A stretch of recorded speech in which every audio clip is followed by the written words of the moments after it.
Good wishes to the students of BCom pass 6th semester. आज के इस video lecture में हम साहित्य भवन पब्लिकेशन की बुक जो कि डॉक्टर एच.सी. मेहरोत्रा और प्रोफेसर वी.बी. अग्रवाल के द्वारा लिखित है, इसके 15th और 16th चैप्टर्स के बारे में डिस्कस करेंगे। 15th चैप्टर में हम रिटर्न्स के बारे में डिस्कस करेंगे कि रिटर्न्स कैसे फाइल की जाती है, कौन कौन सी रिटर्न्स फाइल की जाती है, रिटर्न होती क्या है। और 16th चैप्टर में हम डिस्कस करेंगे payment and refund of tax, और इसमें हम टीडीएस और टीसीएस के इंक्लूडिंग हम payment and refund of tax को डिस्कस करेंगे। चलिए स्टार्ट करते हैं 15th चैप्टर से, जिसमें कि हम डिस्कस करेंगे रिटर्न्स के बारे में कि रिटर्न्स क्या होती हैं, किस किस तरह से कौन कौन सी रिटर्न्स को फाइल किया जाता है, क्यों किया जाता है रिटर्न्स को फाइल। इस 15th चैप्टर में जिसका कि नाम रिटर्न्स है, इसमें हम इसके बारे में कंप्लीट स्टडी करेंगे। तो चलिए स्टार्ट करते हैं। Chapter 15 return. इंट्रोडक्शन। रिटर्न क्या है? रिटर्न एक स्टेटमेंट ऑफ इंफॉर्मेशन है, स्टेटमेंट ऑफ फैक्ट्स है, जो कि फर्निश की जाती है टैक्स पेयर के द्वारा टैक्स एडमिनिस्ट्रेटर्स को रेगुलर इंटरवल्स पर। The information to be furnished in the return generally comprises, जो इस रिटर्न में जो इंफॉर्मेशन फर्निश की जाती है वो क्या इंफॉर्मेशन होती है? That comprises of the details pertaining to the nature of activities और business। वो ये डिटेल्स जो हैं वो प्रेजेंट की जाती हैं इसमें कि नेचर ऑफ बिजनेस की ऑपरेशंस कैसी हैं, क्या है, और एक्टिविटीज क्या हैं बिजनेस से related, forming the subject matter of taxation. भी उससे टैक्सेशन जो है वो कैसे अराइज हुआ, उनकी लाइबिलिटी कैसे अराइज हुई इन बिजनेस एक्टिविटीज को, बिजनेस ऑपरेशंस को परफॉर्म करके। The measure of taxation such as sale price, turnover और value। measure of taxation such as sale price, जो जिसके बिहाफ पर हम टैक्सेशन को मेजर करते हैं, जैसे कि सेल प्राइस हो गया, टर्नओवर हो गया या वैल्यू हो गई। डिडक्शंस और एग्जम्पशंस हैं, और determination and discharge of tax liability for a given period, इन सब को हम इसके बिहाफ पर मेजर करते हैं टैक्सेशन को। इन एनी टैक्स लॉ, किसी भी टैक्सेशन लॉ में जो रिटर्न्स को फाइल करने का काम है, that constitutes the most important compliance procedure। ये बहुत ही ज्यादा इंपॉर्टेंट कंप्लायंस प्रोसीजर है which enables the government या फिर टैक्स एडमिनिस्ट्रेटर। ये क्या करता है? गवर्नमेंट और टैक्स एडमिनिस्ट्रेटर को सक्षम बनाता है किसके लिए? To estimate that a tax collection for a particular period, कि किसी पर्टिकुलर टाइम पीरियड के लिए जो टैक्सेशन कलेक्ट किया जा रहा है उसका एस्टिमेट उन्हें पता चलता है। And determine the correctness and completeness, और क्या कर सकते हैं गवर्नमेंट और टैक्स एडमिनिस्ट्रेटर से कि वो डिटरमाइन कर सकते हैं करेक्टनेस और completeness of the tax compliance of the tax payers. Return is a very important aspect of GST. Return जो है वो जीएसटी का भी एक इंपॉर्टेंट पार्ट है, as all control over tax paid and input tax credit availed is on the basis of return filed by the taxable person. क्योंकि पूरा का पूरा जो कंट्रोल है टैक्स पेड पर और इनपुट टैक्स क्रेडिट जो अवेल किया जाता है वो किस बेसिस पर होता है? सब कुछ जो टैक्सेबल पर्सन्स के द्वारा रिटर्न्स फाइल की जाती हैं उनके द्वारा ही ये कंट्रोलिंग जो है इस पर की जाती है। Return is a document that a tax payer is required to file as per law.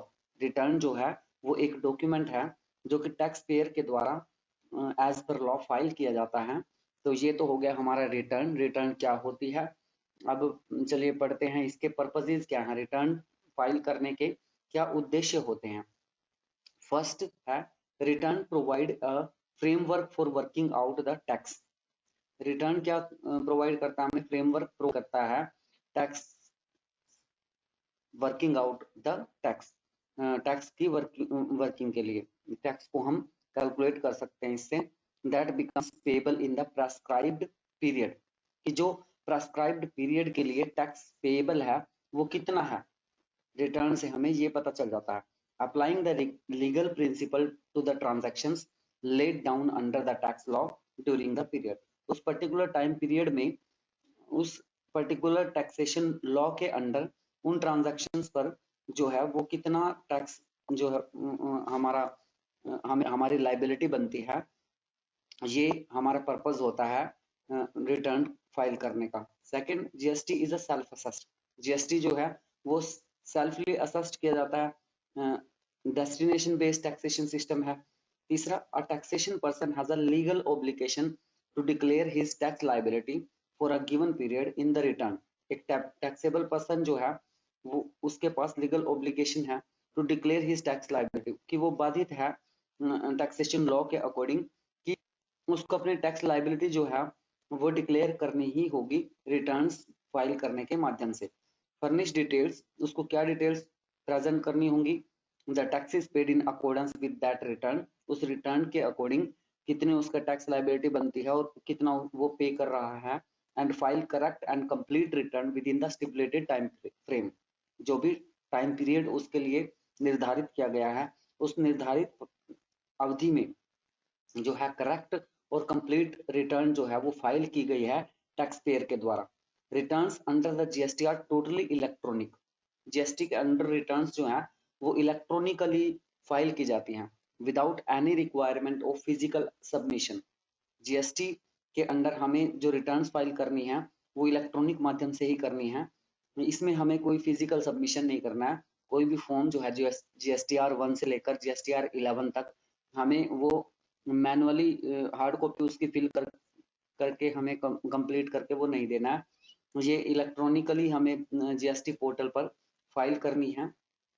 Return is an important tool for compliance verification program of tax administration, providing necessary input for taking a policy decision। Return जो है वो एक बहुत important tool है के लिए compliance verification programme of tax administration. Administrative CA देखते हैं कि कितना किस हद तक कौन सा लॉ जो है टैक्सेशन का वो कंप्लायंस हुआ है, तो उसके रिगार्डिंग जो प्लानिंग और डिसीजन मेकिंग करनी होती है टैक्सेशन एडमिनिस्ट्रेटर्स को, उसके रिगार्डिंग जो फ्रेमवर्क है वो यहाँ से उनका तैयार हो जाता है। Providing necessary inputs for taking a policy decision, management of audit and anti-evasion program of tax administration and finalization of tax liability of the taxpayer within the stipulated limitation period।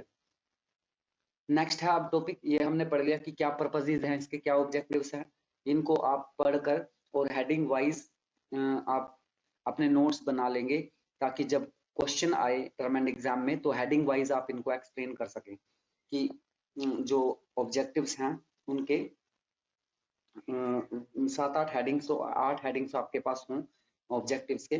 Persons responsible for filing of returns, जो return file की जाती है, अब बात आती है कि कौन इनको फाइल करेगा, रिटर्न्स कौन फाइल करेगा। तो देखिए इसके आंसर में यह है कि रजिस्टर्ड पर्सन। रिटर्न्स कौन फाइल करेगा? एक रजिस्टर्ड पर्सन करेगा। To file a return for the prescribed tax period, a person once registered. Prescribed tax period में रिटर्न फाइल करने के लिए जो पर्सन रजिस्टर्ड है he would be liable to file even nil return if no activity has been carried out during the tax period। अगर tax period के दौरान उसने कोई एक्टिविटी नहीं भी की है लेकिन उसने रजिस्ट्रेशन करा रखा है उस टैक्सेशन लॉ के अकॉर्डिंग, तो उसको नील रिटर्न के साथ भी फाइल जो रिटर्न जो है वो फाइल करनी पड़ेगी। एग्जम्पशंस क्या हैं इसकी? कौन लायबल नहीं है रिटर्न फाइल करने के लिए? जीएसटी की जो रिटर्न्स हैं उनको फाइल करने की किसको जरूरत नहीं है? Government entities, PSUs etcetera, exclusively dealing in exempted या फिर नील रेटेड या फिर नॉन जीएसटी गुड्स और सर्विसेज। जो गवर्नमेंट एंटिटीज हैं या फिर पीएसयूज हैं, एक तो इनको, और दूसरा जो इनमें डीलिंग करते हैं एग्जेम्प्टेड या नील रेटेड या नॉन जीएसटी गुड्स और सर्विसेज में जो डील कर रहे हैं गवर्नमेंट और पीएसयूज में से, उनको ये रिटर्न फाइल करने की जरूरत नहीं है। इसमें पॉइंट वाइज और इसको फर्दर एक्सप्लेन किया गया है। फर्स्ट पॉइंट है neither to obtain registration nor to file returns under the GST. तो इस केस में ऐसी ऑर्गेनाइजेशंस को ना ही तो रजिस्ट्रेशन कराने की जरूरत है और ना ही रिटर्न फाइल करने की जरूरत है। जो एग्जेम्प्टेड है फाइल्स को रिटर्न करने से, रिटर्न को फाइल करने से। सेकंड पॉइंट है स्टेट टैक्स अथॉरिटीज में assign a departmental ID. State tax authorities क्या असाइन करती हैं? Departmental ID to such government departments, PSUs, persons to ask the suppliers to quote the department ID in the supply invoices for all interstate purchases being made to them. उनको जितनी भी interstate purchases हुई हैं उसके regarding जो है वो department ID उनको प्रोवाइड की जाती है, उसमें वो सारे इंफॉर्मेशन जो है वो कोट कर लेते हैं डिपार्टमेंट्स। नेक्स्ट पॉइंट है such supplies shall be at par with business to consumer. ऐसी सप्लाई जो है एट पार पर की गई है, उसमें कोई बेनिफिट मतलब कोई मार्जिन नहीं था ऐसी सप्लाईज में जो कि बिजनेस टू कंज्यूमर की गई है, and shall be governed by relevant provisions. Last point है इसका, they shall provide the details of their purchases made during a period. उस पर्टिकुलर टाइम पीरियड के दौरान उन्होंने जितनी भी परचेजेस की हैं वो प्रोवाइड करेंगे उसकी information as and when sought by the tax authorities. जब भी टैक्स अथॉरिटीज उनसे वो इंफॉर्मेशन मांगती है वो इंफॉर्मेशन जो है वो प्रोवाइड करनी पड़ेगी। That shell be uploaded on the GST common portal, वो जो कि जीएसटी कॉमन पोर्टल पर अपलोड कर दी जाएगी फॉर कंप्लायंस वेरिफिकेशन पर्पजेज। उनको ट्रांजैक्शंस को या सप्लाईज को वेरीफाई करने के लिए। मेन जीएसटी रिटर्न्स अब कौन कौन सी हैं? जीएसटीआर 1 से लेकर और जीएसटीआर 11 तक हमारी कुछ रिटर्न्स हैं जो कि लायबल पर्सन्स को फाइल करनी पड़ती हैं। इसके लिए कौन सी रिटर्न की फ्रीक्वेंसी क्या है, मंथली वो फाइल करनी पड़ती है या एनुअली फाइल करनी पड़ती है, और उसके लिए ड्यू डेट क्या है वो इस टेबल में गिवन है। जैसे कि जीएसटीआर 1 जो है उसमें क्या डिटेल्स फाइल करनी पड़ती है, हमें पर्टिकुलर्स उसके क्या है, details of outward supply of taxable goods and और सर्विसेज इफेक्टेड। जो आउटवर्ड सप्लाईज है उनके रिगार्डिंग है ये जीएसटीआर 1। टैक्सेबल गुड्स या सर्विसेज जो हैं उनकी आउटवर्ड सप्लाई से रिलेटेड जो डिटेल्स हैं वो जीएसटीआर 1 में फर्निश की जाएंगी। ये मंथली फाइल किया जाता है जीएसटीआर 1 हर एक मंथ में, मींस जिस मंथ में आपने आउटवर्ड सप्लाईज की हैं उन सभी आउटवर्ड सप्लाईज की डिटेल्स जो हैं जीएसटीआर 1 के द्वारा आप नेक्स्ट मंथ की 11 तारीख तक फाइल करेंगे। जीएसटीआर 1 के थ्रू आप उसको फर्निश करेंगे इंफॉर्मेशन को टैक्सेशन अथॉरिटीज को जीएसटी पोर्टल के द्वारा। जीएसटी पोर्टल पर ही इस जीएसटीआर 1 को आप फाइल करेंगे और उसमें इंफॉर्मेशन फर्निश करेंगे किससे रिलेटेड, आउटवर्ड सप्लाई से रिलेटेड। पिछले मंथ की जो इंफॉर्मेशन है वो आप नेक्स्ट मंथ की 11th तक ये जीएसटीआर 1 जो है वो फाइल कर सकते हैं।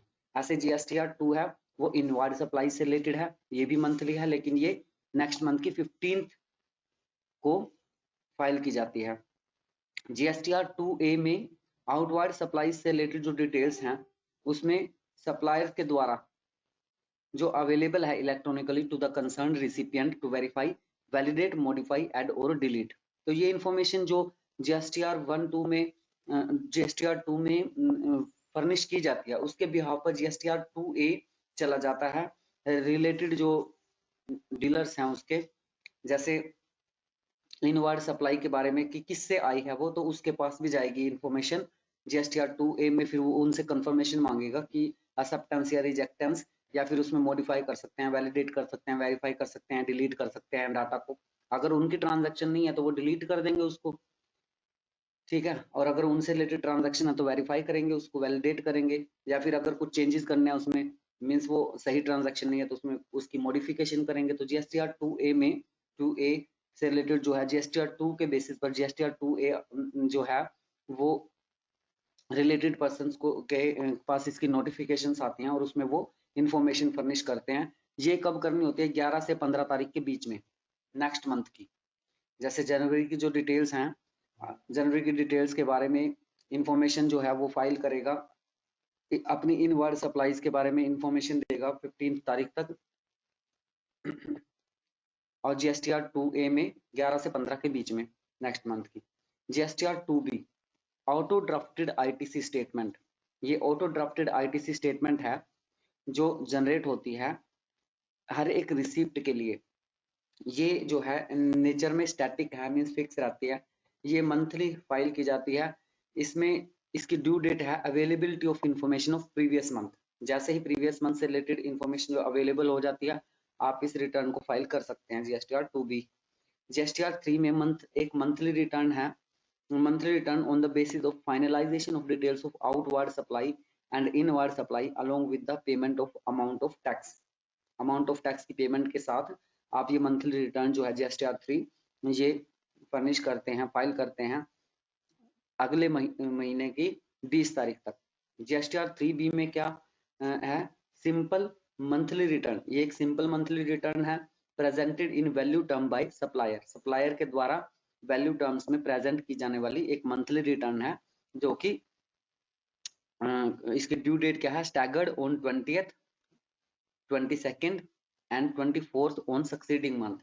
नेक्स्ट मंथ की 20th, 22nd और 24th नेक्स्ट मंथ की।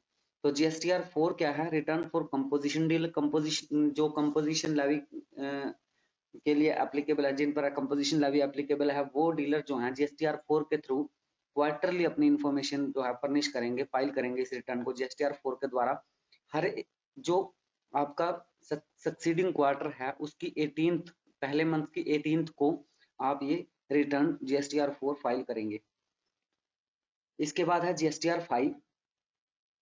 GSTR 5 क्या? Return for non residential foreign taxable person.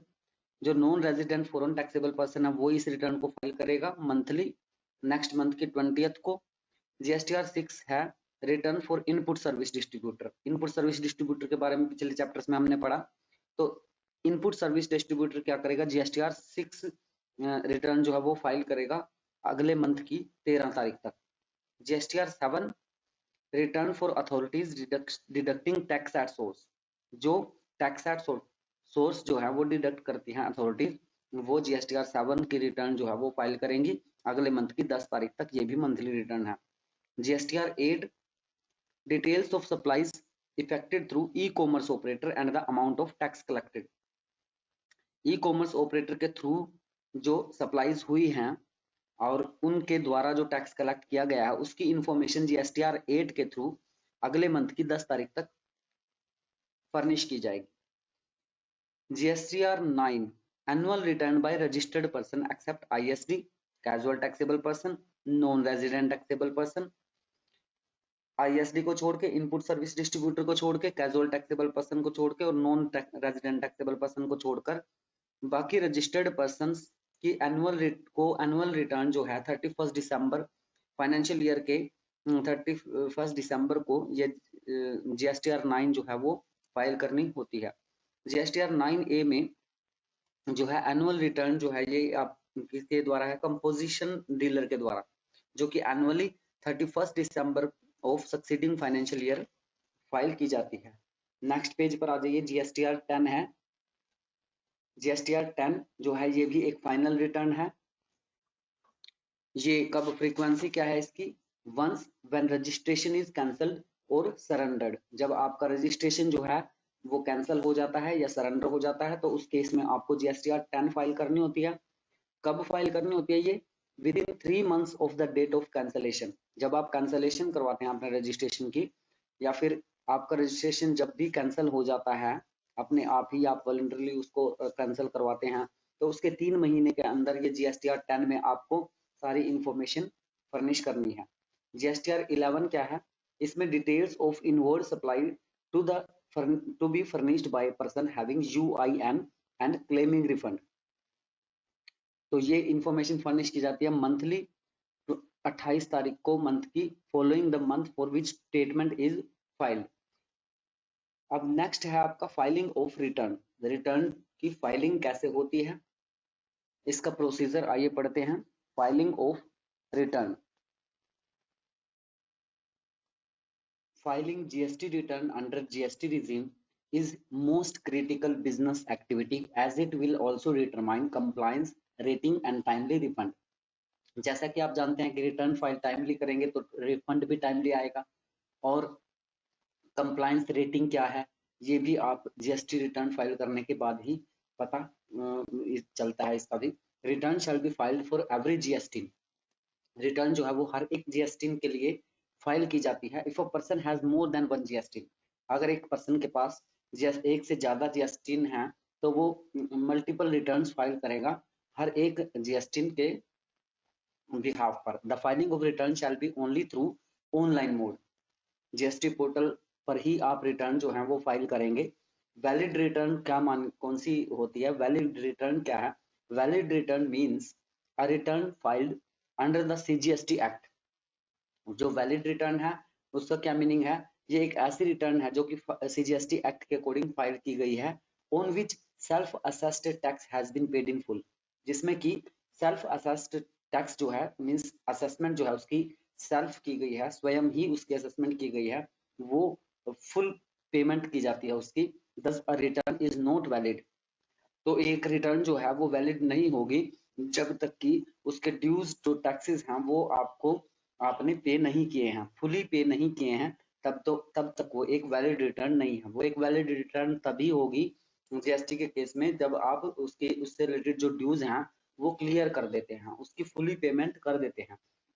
Next है optional filing of annual return 2017-18 and 2018-19। जो ये ऑप्शनल रिटर्न है, एनुअल रिटर्न 2017-18 और 18-19, इसके रिगार्डिंग क्या प्रोविजन है? अब registered person whose aggregate turnover in a financial year does not exceed ₹2 crore. ऐसा रजिस्टर्ड पर्सन जिसके एग्रीगेट टर्नओवर किसी फाइनेंशियल ईयर में 2 करोड़ से ऊपर नहीं है, shall have an option, उसके पास एक ऑप्शन है not to furnish the annual return। उसको एनुअल रिटर्न फर्निश करने की जरूरत नहीं है उस फाइनेंशियल ईयर के लिए जिस फाइनेंशियल ईयर में उसकी जो एग्रीगेट टर्नओवर है वो 2 करोड़ से ऊपर नहीं है।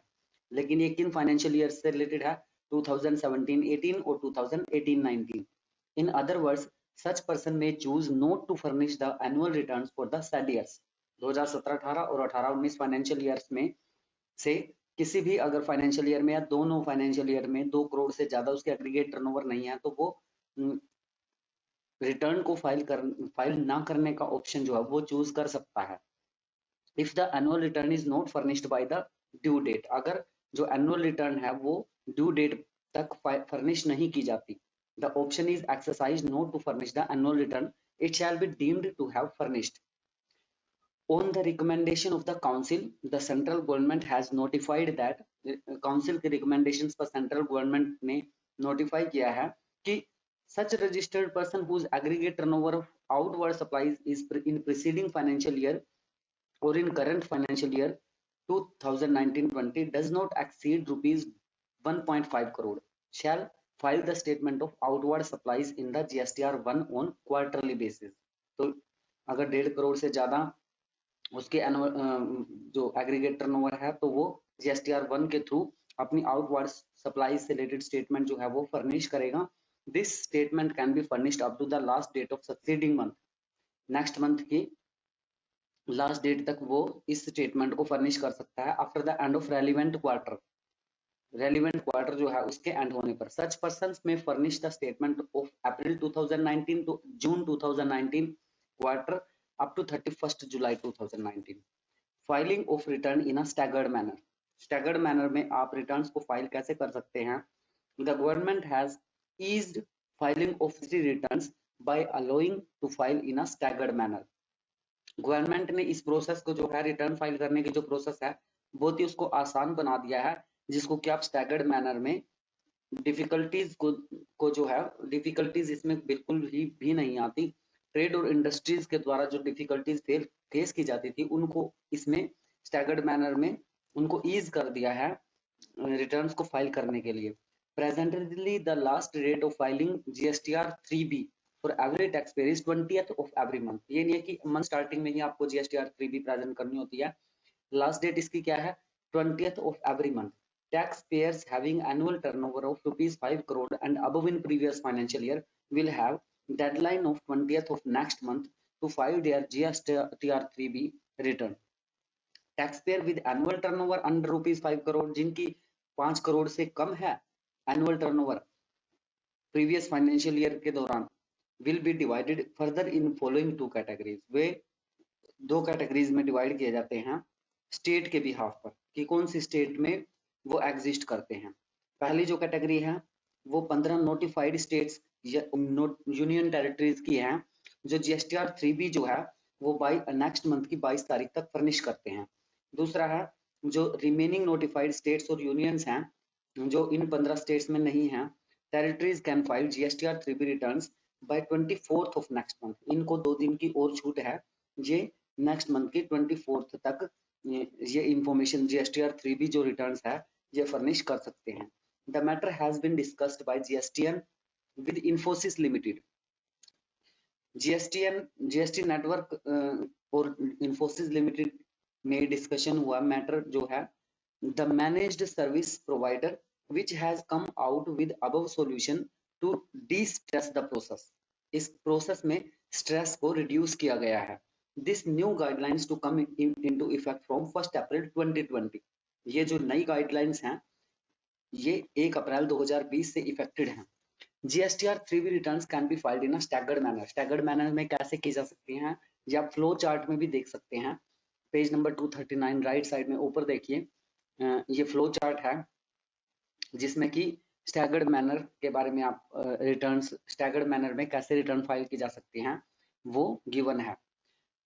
एक तो सभी स्टेट्स हैं, सभी स्टेट्स जिन above ₹5 crore in the previous financial year में जिनकी एग्रीगेट टर्नओवर जो है वो ₹5 करोड़ एक्सीड करती है, तो वो तो क्या करेंगे, बिना किसी लेट फीस के नेक्स्ट मंथ की 20 तारीख को वो सभी स्टेट्स में जितने भी टैक्स पेयर्स हैं वो GSTR 3B फर्निश कर सकते हैं नेक्स्ट मंथ की 20 तारीख तक। अब बिलो 5 करोड़ जो है फाइनेंशियल ईयर जिनकी एग्रीगेट टर्नओवर बिलो 5 करोड़ है, वो उसकी 2 कैटेगरीज हैं, जैसा कि हमने पीछे इसमें थ्योरेटिकल पार्ट में पढ़ा। लेफ्ट साइड पेज नंबर 238 में नीचे जो filing of return in a staggered manner में थ्योरेटिकल पोर्शन में पढ़ा, उसी को फ्लो चार्ट में दिखाया गया है कि प्रीवियस फाइनेंशियल ईयर में अगर 5 करोड़ से कम है तब 2 कैटेगरीज हैं, एक तो 22 तारीख को नेक्स्ट मंथ की लेट विदाउट लेट फीस और एक नेक्स्ट मंथ की 24th। तो स्टेट्स हैं 15 नोटिफाइड जो स्टेट्स हैं जिसमें छत्तीसगढ़, मध्य प्रदेश, गुजरात, दमन and Diu, Dadra and Nagar Haveli, Maharashtra, Karnataka, Goa, Lakshadweep, Kerala, Tamil Nadu, Puducherry, Andaman and Nicobar, Iceland और तेलंगाना एंड आंध्र प्रदेश। जो 15 नोटिफाइड स्टेट्स हैं ये 22 तारीख तक ये इंफॉर्मेशन फर्निश कर सकते हैं GSTR 3B की। इसके अलावा जो नेक्स्ट जो भी बचती हैं बाकी स्टेट्स जैसे कि जम्मू एंड कश्मीर है, लद्दाख, हिमाचल प्रदेश, पंजाब, चंडीगढ़, उत्तराखंड, हरियाणा, दिल्ली, राजस्थान, उत्तर प्रदेश, बिहार, सिक्किम, अरुणाचल प्रदेश, नागालैंड, मणिपुर, मिजोरम, त्रिपुरा, मेघालय, असम, वेस्ट बंगाल, झारखंड और उड़ीसा, ये सभी नेक्स्ट मंथ की 24 तारीख तक GSTR 3B की जो रिटर्न है वो फाइल करेंगे। लेट फाइलिंग, अगर आप रिटर्न टाइमली फाइल नहीं कर सकते कर पाते और लेट फाइलिंग आप करते हैं तो उसके क्या प्रोविजंस हैं, क्या लेट फीस या इंटरेस्ट का कोई प्रोविजन है। लेट फाइलिंग होती क्या है कि एक प्रेस्क्राइब जो टाइम पीरियड है, जैसे इसमें 24th 22nd ये तारीख दे रखी है कि नेक्स्ट मंथ की इतनी तारीख तक आपको ये रिटर्न फाइल करनी है और आप पर्टिकुलर टाइम पीरियड के दौरान तक उनको फाइल नहीं कर पाते तो वो लेट रिटर्न है। तो return filing is mandatory under GST के अंडर रिटर्न फाइल करना आवश्यक है।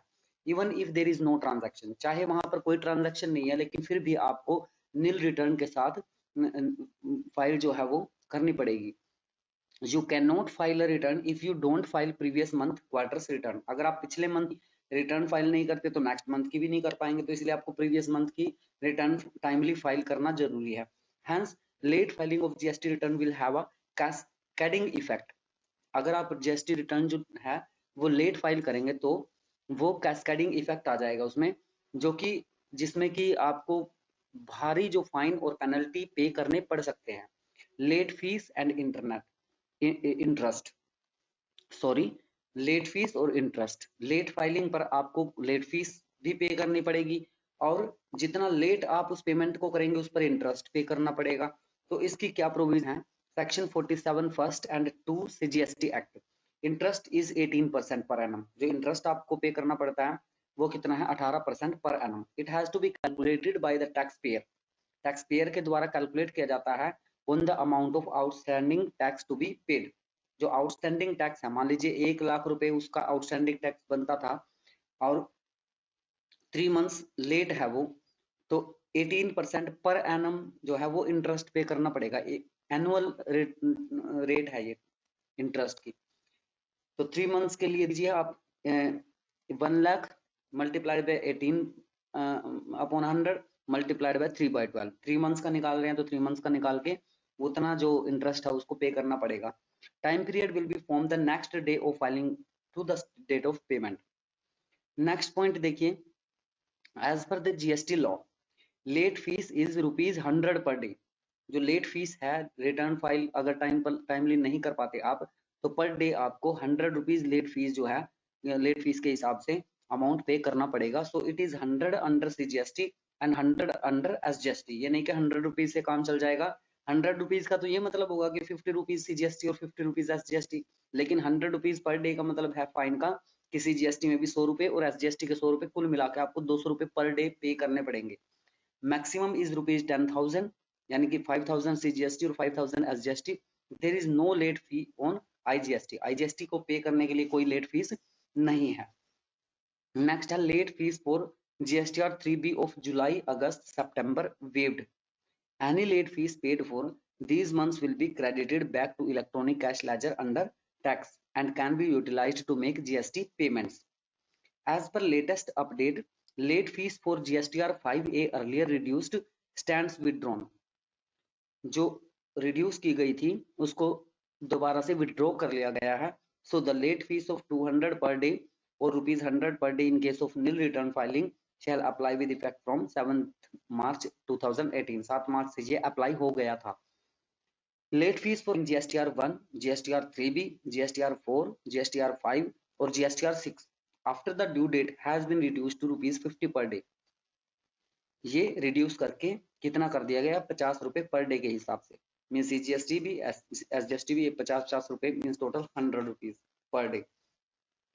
Late fees for filing nil return have been reduced to ₹20 per day. अगर नील रिटर्न्स देखो, रिटर्न यहाँ पर कोई वो टैक्स नहीं पे कर रहा, फिर भी नील रिटर्न्स के साथ भी नील रेट के साथ भी रिटर्न जो है वो फाइल करनी पड़ेंगी। अगर वो नहीं करते हैं उसके बाद आपको लेट फीस देनी पड़ सकती है ₹20 पर डे के हिसाब से। नेक्स्ट देखिए, नेक्स्ट पेज पर आ जाइए।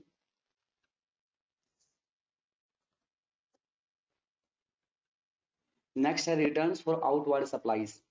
अब जो जीएसटी के फॉर्म्स हैं, ये जीएसटीआर 1 से लेकर 11 तक 1 बाय 1 हम इनकी स्टडी करेंगे। सबसे पहला है जीएसटीआर 1। जीएसटीआर 1 है क्या, कौन, इसमें क्या इंफॉर्मेशन फर्निश की जाती है, ये जो रिटर्न है जीएसटीआर 1 वो कौन फाइल करता है और किस एक्ट के अकॉर्डिंग इसके जो प्रोविजंस हैं वो किस तरह से हैं, वो सब कुछ हम इस फॉर्म में स्टडी करेंगे। Section 37 first CGST act GSTR 1। Person liable to furnish GSTR 1। कौन लाइबल है जीएसटीआर 1 फर्निश करने के लिए? कौन पर्सन इसको फाइल करेगा? Every registered person other than following shall be filed this return by 11th day of the succeeding month.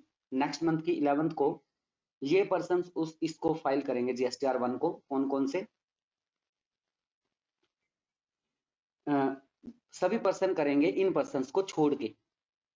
तो किन्होंने नहीं करना है वो बता दिया है, इनको छोड़ के बाकी सभी जीएसटीआर 1 जो है वो फाइल करेंगे। कौन कौन नहीं करेंगे? Input service distributor, non resident taxable person, person having tax under the composition scheme और इलेक्ट्रॉनिक कॉमर्स ऑपरेटर। ये 4 जो हैं इस जीएसटीआर 1 को फाइल नहीं करेंगे। इसके अलावा जितने भी टैक्स पेयर्स हैं वो जीएसटीआर 1 के थ्रू इंफॉर्मेशन जो है वो फर्निश करेंगे। Small tax payers having aggregate annual turnover up to ₹1.5 crore can file GSTR 1 quarterly by 13th of month succeeding the quarter। जो स्मॉल टैक्स पेयर्स हैं जिनकी टर्नओवर जो है एग्रीगेट टर्नओवर 1.5 करोड़ से कम है, वो इसको क्वार्टरली भी फाइल कर सकते हैं रिटर्न को। वैसे तो वहां पर मंथली लिखा हुआ है, लेकिन वो इसको जिनकी 1.5 करोड़ से कम है एनुअल टर्नओवर, वो इसको क्वार्टरली जो है वो पे कर सकते हैं। ये कब लागू हुआ? 1 जनवरी 2021 को, इसी ईयर में हुआ। ये लेटेस्ट नोटिफिकेशन है। बुक जो है ये बहुत अपडेटेड है। इसमें अब तक की जो मॉडिफिकेशंस हैं जीएसटी लॉ में वो भी इंक्लूडेड हैं इस बुक में। साहित्य भवन पब्लिकेशन की बुक जो है ये, जिसमें से मैं पढ़ा रहा हूँ, डॉक्टर एच.सी. मेहरोत्रा और प्रोफेसर वीपी अग्रवाल जिसके राइटर्स हैं, इस बुक में अभी तक की सारी मॉडिफिकेशंस हैं जो भी नोटिफिकेशंस आई हैं जीएसटी काउंसिल्स की मीटिंग्स में, जितनी भी इंफॉर्मेशन हैं वो सब कुछ इसमें अपडेटेड है। Value for each transaction to be fed, value for each transaction shall have to be fed unless consolidated information asked in the return form. Not only value but taxable value shall also have to be fed. In some cases both may be different. कुछ cases में ये दोनों जो हैं वो different भी हो सकती है। In case there is no consideration, जहां पर कंसिडरेशन नहीं है but it is considered as supply, the taxable value shall be uploaded. लेकिन इसको सप्लाई माना गया है जहां पर कंसिडरेशन भी नहीं है, विदाउट कंसिडरेशन सप्लाई है, तब भी टैक्सेबल वैल्यू जो है उसको अपलोड किया जाएगा जीएसटी पोर्टल पे। रेक्टिफिकेशन ऑफ रिटर्न, रेक्टिफिकेशन कैसे कर सकते हैं आप? In case any outward supply are not matched with the respective recipients, अगर आपकी जो आउटवर्ड सप्लाईज हैं वो रिसिपिएंट से मैच नहीं हो रही है जिस रिसिपिएंट को आपने वो सप्लाई की है। Return of inward supplies, the return for outward supplies required rectification due to error और ओमिशन, उसमें कोई भूल हुई है या कोई गलती हुई है उसको आप रेक्टिफाई कर सकते हैं। The supplier shall pay tax and interest payable if any in case there is short payment due to such mistake or error after rectification in the prescribed manner. Such rectification however is not permitted. ऐसी जो rectification है वो permitted नहीं है, उसको आप नहीं कर सकते एनुअल रिटर्न फाइल करने के बाद। अगर आप एनुअल रिटर्न फाइल कर देते हैं तो उसके बाद ये रेक्टिफिकेशन करना अलाउड नहीं है, उससे पहले ही आप इसको रेक्टिफिकेशन को कर सकते हैं। Filing of the return for the month of September of the following year which ever is earlier, इनमें से जो भी पहले है एनुअल रिटर्न या फिर जो return for the month of September की जो रिटर्न फाइल करते हैं, इनमें से जो भी पहले आता है वो आपका जो है बाउंड्री है कि उस तक आपको वो रेक्टिफिकेशंस जो हैं वो करनी है, उसके बाद आप नहीं कर सकते। Information availability to recipients, recipient को क्या इंफॉर्मेशन अवेलेबल होती है जीएसटीआर 1 से? The details of GSTR 1 shall be made available electronically to the concern registered person. Details जो हैं जीएसटीआर 1 की वो इलेक्ट्रॉनिकली किनके पास भी चली जाती हैं? जो रिसिपिएंट हैं, जो कि रजिस्टर्ड रिसिपिएंट्स हैं, after the 10th of the next month through the GSTN portal. तो जीएसटीआर 1 इधर से फाइल किया गया और उसकी इंफॉर्मेशन कहां पर गई? उनके आउटवर्ड सप्लाईज के रिसिपिएंट्स को भी चली गई। Form GSTR 2A part A normal tax pair, GSTR 2A का जो पार्ट ए है वो नॉर्मल टैक्स पेयर के लिए है, जीएसटीआर 4A जो है वो कंपाउंडिंग टैक्स पेयर के लिए है, और जीएसटीआर 6A जो है वो इनपुट सर्विस डिस्ट्रीब्यूटर्स के लिए है। Corrections bye recipients and acceptance, रिसिपिएंट्स जो हैं इससे रिलेटेड करेक्शंस कैसे करते हैं या फिर उसको एक्सेप्ट कैसे करते हैं ट्रांजैक्शन को, वो पॉइंट वाइज बताया गया है। The detail inward supplies added, corrected और deleted by the recipient his form GSTR 2 और form GSTR 4। Normal tax payer के लिए जीएसटीआर 2 है यहाँ पर, और कंपोजिशन टैक्स पेयर्स के लिए क्या है? जीएसटीआर 4। तो रिसिपिएंट जो है इन फॉर्म्स में करेक्टनेस या जो भी सप्लाईज हैं वो ऐड कर सकते हैं या डिलीट कर सकते हैं। जो भी उनसे रिलेटेड सप्लाईज है उनसे रिलेटेड इंफॉर्मेशन जो है वो इनमें फर्निश करते हैं। और the details pertaining to inward supplies of ISD shall be made available to the supply electronically in form of GSTR 1A। जो इलेक्ट्रॉनिक कॉमर्स ऑफ ISD हैं, इनपुट सर्विस डिस्ट्रीब्यूटर्स, उनको किस तरह से इंफॉर्मेशन फर्निश होगी? GSTR 1A के through, common portal पर ही। Supplier देखिए ये सभी जो हैं वो एक दूसरे से इंटर रिलेटेड हैं। जैसे ही एक अपडेट होता है, एक रिटर्न फाइल होती है, उसकी अपडेशन चली जाती है, तो उससे रिलेटेड जितने भी रिटर्न्स हैं वो उनमें वो इंफॉर्मेशन जो है वो ऑटोमेटिकली चली जाती है और उनसे रिलेटेड पर्संस को उसकी नोटिफिकेशन चली जाती है। क्योंकि ये बहुत ही स्ट्रॉन्ग कॉमन पोर्टल है, यहाँ पर आईटी से रिलेटेड जो फैसिलिटीज हैं, इंफॉर्मेशन टेक्नोलॉजी फैसिलिटीज, उनको बहुत अच्छे से इसमें यूटिलाइज किया गया है। सप्लायर में आइदर एक्सेप्ट और रिजेक्ट द नोटिफिकेशंस, सप्लायर जो है उन नोटिफिकेशंस को एक्सेप्ट कर सकता है, रिजेक्ट कर सकता है, एज द केस में भी, जैसे भी उनकी ट्रांजैक्शंस है उनसे रिलेटेड उनसे रिलेटेड है तो वो एक्सेप्ट कर लेगा, अगर उनसे रिलेटेड नहीं है तो वो रिजेक्ट कर देगा। अगर उसमें कुछ इंफॉर्मेशन में कुछ चेंजेस हैं उसके अकॉर्डिंग, उसके इनवॉइस के अकॉर्डिंग, तो वो उसमें चेंजेस कर देगा। Forms STR1 furnished earlier by the supplier shall stand amended to the extent of notifications accepted by him to case compliance requirement for small taxpayers. The GST Council allowed taxpayers with annual aggregate turnover up to 1.5 crore to file details of outward supplies in Form GSTR1 on quarterly basis instead of monthly basis. ये information दोबारा आ गई है, ये ऊपर भी थी जो bold में लिखी हुई है कि 1.5 करोड़ के जो जिनके एग्रीगेट टर्नओवर है उनको ये मंथली GSTR1 फॉर्म फाइल करने की जरूरत नहीं है, वो क्वार्टरली बेसिस पर भी इसको कर सकते हैं। और ये कब से इफेक्ट हुआ? विद इफेक्ट फ्रॉम 1 जनवरी 2021। इसी ईयर की 1 जनवरी को ये नोटिफिकेशन जो है वो आई थी, जिसमें कि ये अनुमति दे दी गई 1.5 करोड़ से कम एनुअल टर्नओवर वाले टैक्स पेयर्स को। तो अब देखिए नेक्स्ट जो फॉर्म है हमारा, ये तो था GSTR1, जिसके बारे में हमने कंप्लीटली पढ़ लिया कि GSTR1 क्या है, कौन इसको फर्निश करेगा, क्या है इसमें, ये सब कुछ हमने पढ़ लिया। GSTR2 पढ़ेंगे अब, सेक्शन 38 CGST एक्ट 2017 के अकॉर्डिंग ये GSTR2 जो है वो रिटर्न फॉर इनवर्ड सप्लाईज के लिए, जो इनवर्ड सप्लाईज से रिलेटेड इंफॉर्मेशन है वो आप इस रिटर्न में फर्निश करते हैं। इनवर्ड सप्लाईज से रिलेटेड आपने GSTR1 में कौन सी सप्लाईज के बारे में इंफॉर्मेशन फर्निश कराई? आउटवर्ड सप्लाईज से रिलेटेड। और GSTR2 भी में एक मेन रिटर्न है जिसमें कि कौन सी इंफॉर्मेशन फर्निश की जाती है? इनवर्ड सप्लाईज से रिलेटेड। तो रिसिपिएंट, जाहिर है इनवर्ड सप्लाई किसके लिए होती है? रिसिपिएंट के लिए होती है। तो जब वो सप्लाई एक इनवर्ड सप्लाई है तो वो किसके लिए? रिसिपिएंट सप्लाई के लिए, क्योंकि सप्लायर के लिए तो वो आउटवर्ड सप्लाई है। आप अगर रिसिपिएंट हैं तभी तो आपके लिए वो इनवर्ड सप्लाई है। उस टाइम तो उस ट्रांजैक्शन में तो आप रिसिपिएंट ही है ना, बेशक आपने उस इनवर्ड सप्लाई को प्रोसेसिंग करके आउटवर्ड सप्लाई किया हो उसमें प्रोसेसिंग करके, लेकिन उस टाइम वो आपके लिए क्या है? इनवर्ड सप्लाई है। तो आइए चलिए पढ़ते हैं इनवर्ड सप्लाईज के केस में जो रिटर्न फाइल की जाती है जो कि GSTR2 है, उसमें क्या प्रोविजंस हैं और इससे एसोसिएटेड जो फॉर्म्स हैं वो कौन से हैं और उसके पास इससे रिलेटेड इंफॉर्मेशन जो है वो अपडेट हो जाती है। ये हम 1 बाय 1 इसमें पढ़ेंगे जो प्रोविजंस हैं इसके regarding GSTR2। Persons liable to furnish GSTR2। कौन पर्सन लायबल हैं GSTR2 फर्निश करने के लिए? Every registered person other than, हर एक रजिस्टर्ड पर्सन को GSTR2 फाइल जो फाइल है करना पड़ेगा इनवर्ड सप्लाईज के रिगार्डिंग। किन को छोड़कर ये GSTR2 फाइल करने के लिए बाध्य नहीं है? कौन है वो? Input service distributor, non resident taxable person, person tax under the composition scheme, electronic commerce operator, electronic commerce operator जो कि TCS कलेक्ट कर रहे हैं, वो भी GSTR2 फाइल करने के लिए बाध्य नहीं है।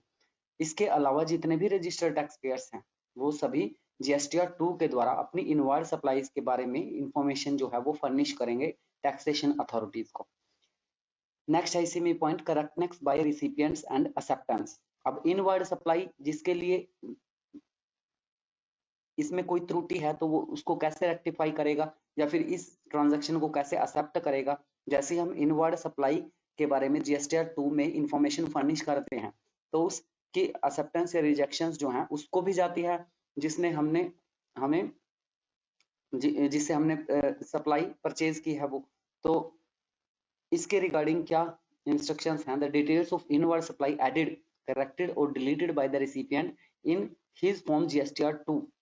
जैसे आप GSTR रिटर्न जो ये GSTR2 फॉर्म है इसमें हम इनवर्ड सप्लाईज कोई ऐड करते हैं या करेक्ट करते हैं या डिलीट करते हैं as a normal tax payer, तो फॉर्म GSTR4 जो है जो कि कंपोजिशन टैक्स पेयर के लिए है, और the details pertaining to inward supply of ISD shall be made available to the supplier electronically. Electronically वो सप्लायर को अवेलेबल होगा इन फॉर्म GSTR1A। GSTR1A के फॉर्म में वो उसको इलेक्ट्रॉनिकली अवेलेबल होगा through the common portal. Common portal के द्वारा क्या चला जाएगा उनके पास? GSTR1A। सप्लायर में आइदर एक्सेप्ट और reject the modification made by the recipient. जो सप्लायर है वो अगर रिसिपिएंट ने उसमें कुछ मॉडिफिकेशन की है तो उसको वो एक्सेप्ट या रिजेक्ट कर सकता है सप्लायर। तो रिसिपिएंट के द्वारा इंफॉर्मेशन फर्निश की जाती है जीएसटीआर 2 में, तो सप्लायर के पास ये जीएसटीआर 1A की फॉर्म में चला जाता है इलेक्ट्रॉनिकली, और उसमें वो इसको एक्सेप्ट या रिजेक्ट करता है during 15th to 17th of next month की 15 या 15 और 17 तारीख के बीच में वो उसको एक्सेप्ट या रिजेक्ट कर देता है। रेक्टिफिकेशंस कैसे करते हैं इस रिटर्न में? In case any inward supplies are not matched with the respective suppliers return of outward supply. अगर कोई ऐसी आपकी इनवर्ड सप्लाई है जो कि रिस्पेक्टिव सप्लायर के आउटवर्ड सप्लाई से मैच नहीं होती, the return for inward supplies require rectification due to error और ओमिशन। तो फिर ऐसी इनवर्ड सप्लाईज के लिए रिक्वायरमेंट है कि आप उसमें एरर ऑफ ओमिशन, एरर या ओमिशन जो है वो भूल चूक हुई है या गलती हुई है आपसे, उसको रेक्टिफाई कर देंगे जो कि अलाउड है। The recipient shell pay tax and interest payable. Recipient इसके लिए ओमिशन को या एरर को रेक्टिफिकेशन के लिए टैक्स है और इंटरेस्ट पे करेगा if any in case there is short payment due to such mistake or error after rectification in the prescribed manner. Such rectification however is not permitted after filing of annual return. अगर आप annual return पहले file कर देते हैं तो उसके बाद ये रेक्टिफिकेशन जो है वो अलाउड नहीं है, और filing the return of the month of September of the following year, उसी ईयर की जो सितंबर है रिटर्न फाइल करने की जो मंथ है विच एवर इज अर्लियर, जो उनमें से पहले है उसके बाद जो है आपको परमिशन नहीं मिलेगी रेक्टिफिकेशन की। तो अभी हमने बात की है जीएसटीआर 1A के बारे में। अब इसमें जीएसटीआर 2A और 2B, जीएसटीआर 2 के दो पार्ट हैं। जीएसटीआर 2 से रिलेटेड जो इंफॉर्मेशन फाइल की है किसने, रिसिपिएंट ने इनवर्ड सप्लाई से रिलेटेड। तो जीएसटीआर इसके दो पार्ट हैं, जीएसटीआर 2A और 2B। तो जीएसटीआर 2A क्या है? Details of outward supply furnished by the supplier shall be made available electronically to the concerned registered recipient of supplies. Details of outward supply furnished by the supplier. Supplier के द्वारा outward supplies की information जो है, details जो हैं वो electronically form GSTR 2A में furnish की जाती हैं। The details as filed by supplier can be added, corrected or deleted by the recipient. Such corrections shall be made available in the supply electronically in the form GSTR 1A. Through common portal, such supplier may either accept or reject the notifications made by the recipient, and form GSTR 1 earlier furnished by the supplier shall stand amended to the extent modifications accepted by him. तो उसमें जो भी changes होंगे उसके बाद फिर से notifications जाएंगी और वो एक्सेप्ट या रिजेक्ट कर ली जाएंगी। These should be uploaded after 10th of month but before 15th of month. 10 और 15 के बीच में ये किया जाना चाहिए। Thus GSTR 2A is an auto populated and dynamic form. ये ऑटो पॉपुलेटेड और एक डायनामिक फॉर्म है जो कि खुद ही जनरेट हो जाता है। आउटवर्ड सप्लाई से डिटेल्स जो है सप्लायर के द्वारा जो फर्निश की जाती है उसके बेसिस पर जीएसटीआर 2A जो है ऑटो जनरेट हो जाता है। डायनामिक रिटर्न जो है ये पॉपुलेटेड हो जाता है। जीएसटीआर 2B, जीएसटीआर 2B क्या है? Is an auto drafted ITC statement. ये एक आईटीसी स्टेटमेंट है जो कि ऑटो ड्राफ्ट हो जाती है। which will be generated for every registered person. ये सभी रजिस्टर्ड पर्सन के लिए जनरेट होती है on the basis of information furnished by his suppliers in their respective GSTR 1. अपनी GSTR 1 से लेकर 5 में जो रिलेटेड सप्लायर्स हैं उनमें जो उन्होंने जो इंफॉर्मेशन फर्निश की है उनके बिहाफ पर GSTR 2B जो है वो आईटीसी स्टेटमेंट के रूप में ऑटो ड्राफ्टेड हो जाती है जीएसटी पोर्टल पर। The statement will indicate availability of input tax credit to the registered person against each document filed by the supplier. Supplier ने जो हर एक डॉक्यूमेंट वहां पर फर्निश किया है उसके बेसिस पर इनपुट टैक्स क्रेडिट की अवेलेबिलिटी जो है उसको इंडिकेट करती है statement. GSTR 2B is a static statement. ये एक स्टैटिक स्टेटमेंट है GSTR 2B and will be made available for each month on the 12th day of succeeding month. हर एक मंथ के लिए अगली 12 तारीख को ये अवेलेबल हो जाती है। For example for the month of July 2020 the statement will be generated and made available to the registered person on 12th August. जुलाई के लिए कब मिलेगी? 12 अगस्त को। तो फिर उसमें इंफॉर्मेशन फर्निश करनी होती है। GSTR 2B for a month will certain the details of all the document filed by his suppliers in their respective GSTR 1, 5 and 6 between the due date of furnishing of GSTR 1 for previous month to the due date of furnishing of GSTR 1 for the current month. Next page पर चलिए। Next में इससे related GSTR 1 में for the current month for example भी है GSTR 2 भी generated on 12th August 2020 will contain date of all supplies within on 12th July 2020 to 11th August 2020. Next point है इसी में GSTR 2 भी also contains information, ये और भी इंफॉर्मेशन कंटेन किए होता है। क्या इंफॉर्मेशन है वो इंपोर्ट ऑफ गुड्स से रिलेटेड है, इंक्लूडिंग इनवर्ड सप्लाईज के समेत जो है इंपोर्ट ऑफ गुड्स से रिलेटेड है। Received from special economic zone units या फिर डेवलपर्स, जो स्पेशल इकोनॉमिक जोन यूनिट्स और स्पेशल इकोनॉमिक जोन डेवलपर्स से प्राप्त होती हैं ऐसे सप्लाईज से related. This will be made available from GSTR 2B of अगस्त 2020। ये कब हमें मिलता है? जो GSTR 2B अगस्त 2020 की होती है तब ये अवेलेबल हो जाता है। इसके लिए कब होता है? 12 सितंबर को। इनकी कंपेरेटिव स्टडी भी दे रखी है GSTR 2A और 2B की, जिसको क्या पढ़ लेंगे। अभी हमने जो कंसेप्ट GSTR 2A और 2B से रिलेटेड पढ़े हैं उन्हीं के बेसिस पर ये कंपेरेटिव स्टडी है कि GSTR 2A और 2B में क्या डिफरेंस है। नेक्स्ट है हमारी मंथली रिटर्न ही है, ये भी GSTR 3 section 39 first CGST act के अकॉर्डिंग GSTR 3 के बारे में पढ़ेंगे, जो कि एक मंथली रिटर्न है। कौन इस रिटर्न को करेगा? Every registered person other then, यहाँ पर भी हर एक रजिस्टर्ड पर्सन जो है GSTR 3 जो है वो फर्निश करेगा, इस GSTR 3 फॉर्म के द्वारा रिटर्न फाइल करेगा। किनको छोड़कर? इनपुट सर्विस डिस्ट्रीब्यूटर ISD जो है वो इसको फाइल करने के लिए बाध्य नहीं है। Non resident taxable person paying tax under the composition scheme, जिन्होंने कंपोजिशन स्कीम को ऑप्ट किया है वो भी GSTR 3 को प्रोवाइड नहीं करेंगे। TDS डिडक्टर, अगर कोई TDS डिडक्ट कर रहा है तो भी GSTR 3 फाइल करने की जरूरत नहीं है। और इलेक्ट्रॉनिक कॉमर्स ऑपरेटर जो कि TCS कलेक्ट कर रहे हैं उनको भी मंथली रिटर्न GSTR 3 जो है वो रिटर्न फाइल करना मैंडेटरी नहीं है। डिपॉजिट ऑफ टैक्स कैसे डिपॉजिट होता है GSTR 3 में? The registered person shall pay to the government the tax due as per such return, उस रिटर्न के अकॉर्डिंग जितना भी उसका ड्यू बनता है गवर्नमेंट को देना, वो इस रिटर्न के थ्रू इस रिटर्न के साथ वो पेमेंट कर देता है। Later than the last date on which he is required to furnish from GSTR 3 20th of next month, अगले मंथ की 20 तारीख तक ये GSTR 3 जो है ये फर्निश करेंगे। और जो है आपकी रजिस्टर्ड पर्सन क्या करेगा? इसमें गवर्नमेंट को जो ड्यू टैक्स है वो पेमेंट कर देगा। नील रिटर्न के केस में GSTR 3 shall be furnished whether or not any supplies of goods and or service have been made during the tax period। अगर कोई ट्रांजैक्शन नहीं है तो नील रेट के साथ भी GSTR 3 को फर्निश करना मैंडेटरी है। रेक्टिफिकेशन ऑफ एरर्स इस केस में क्या है?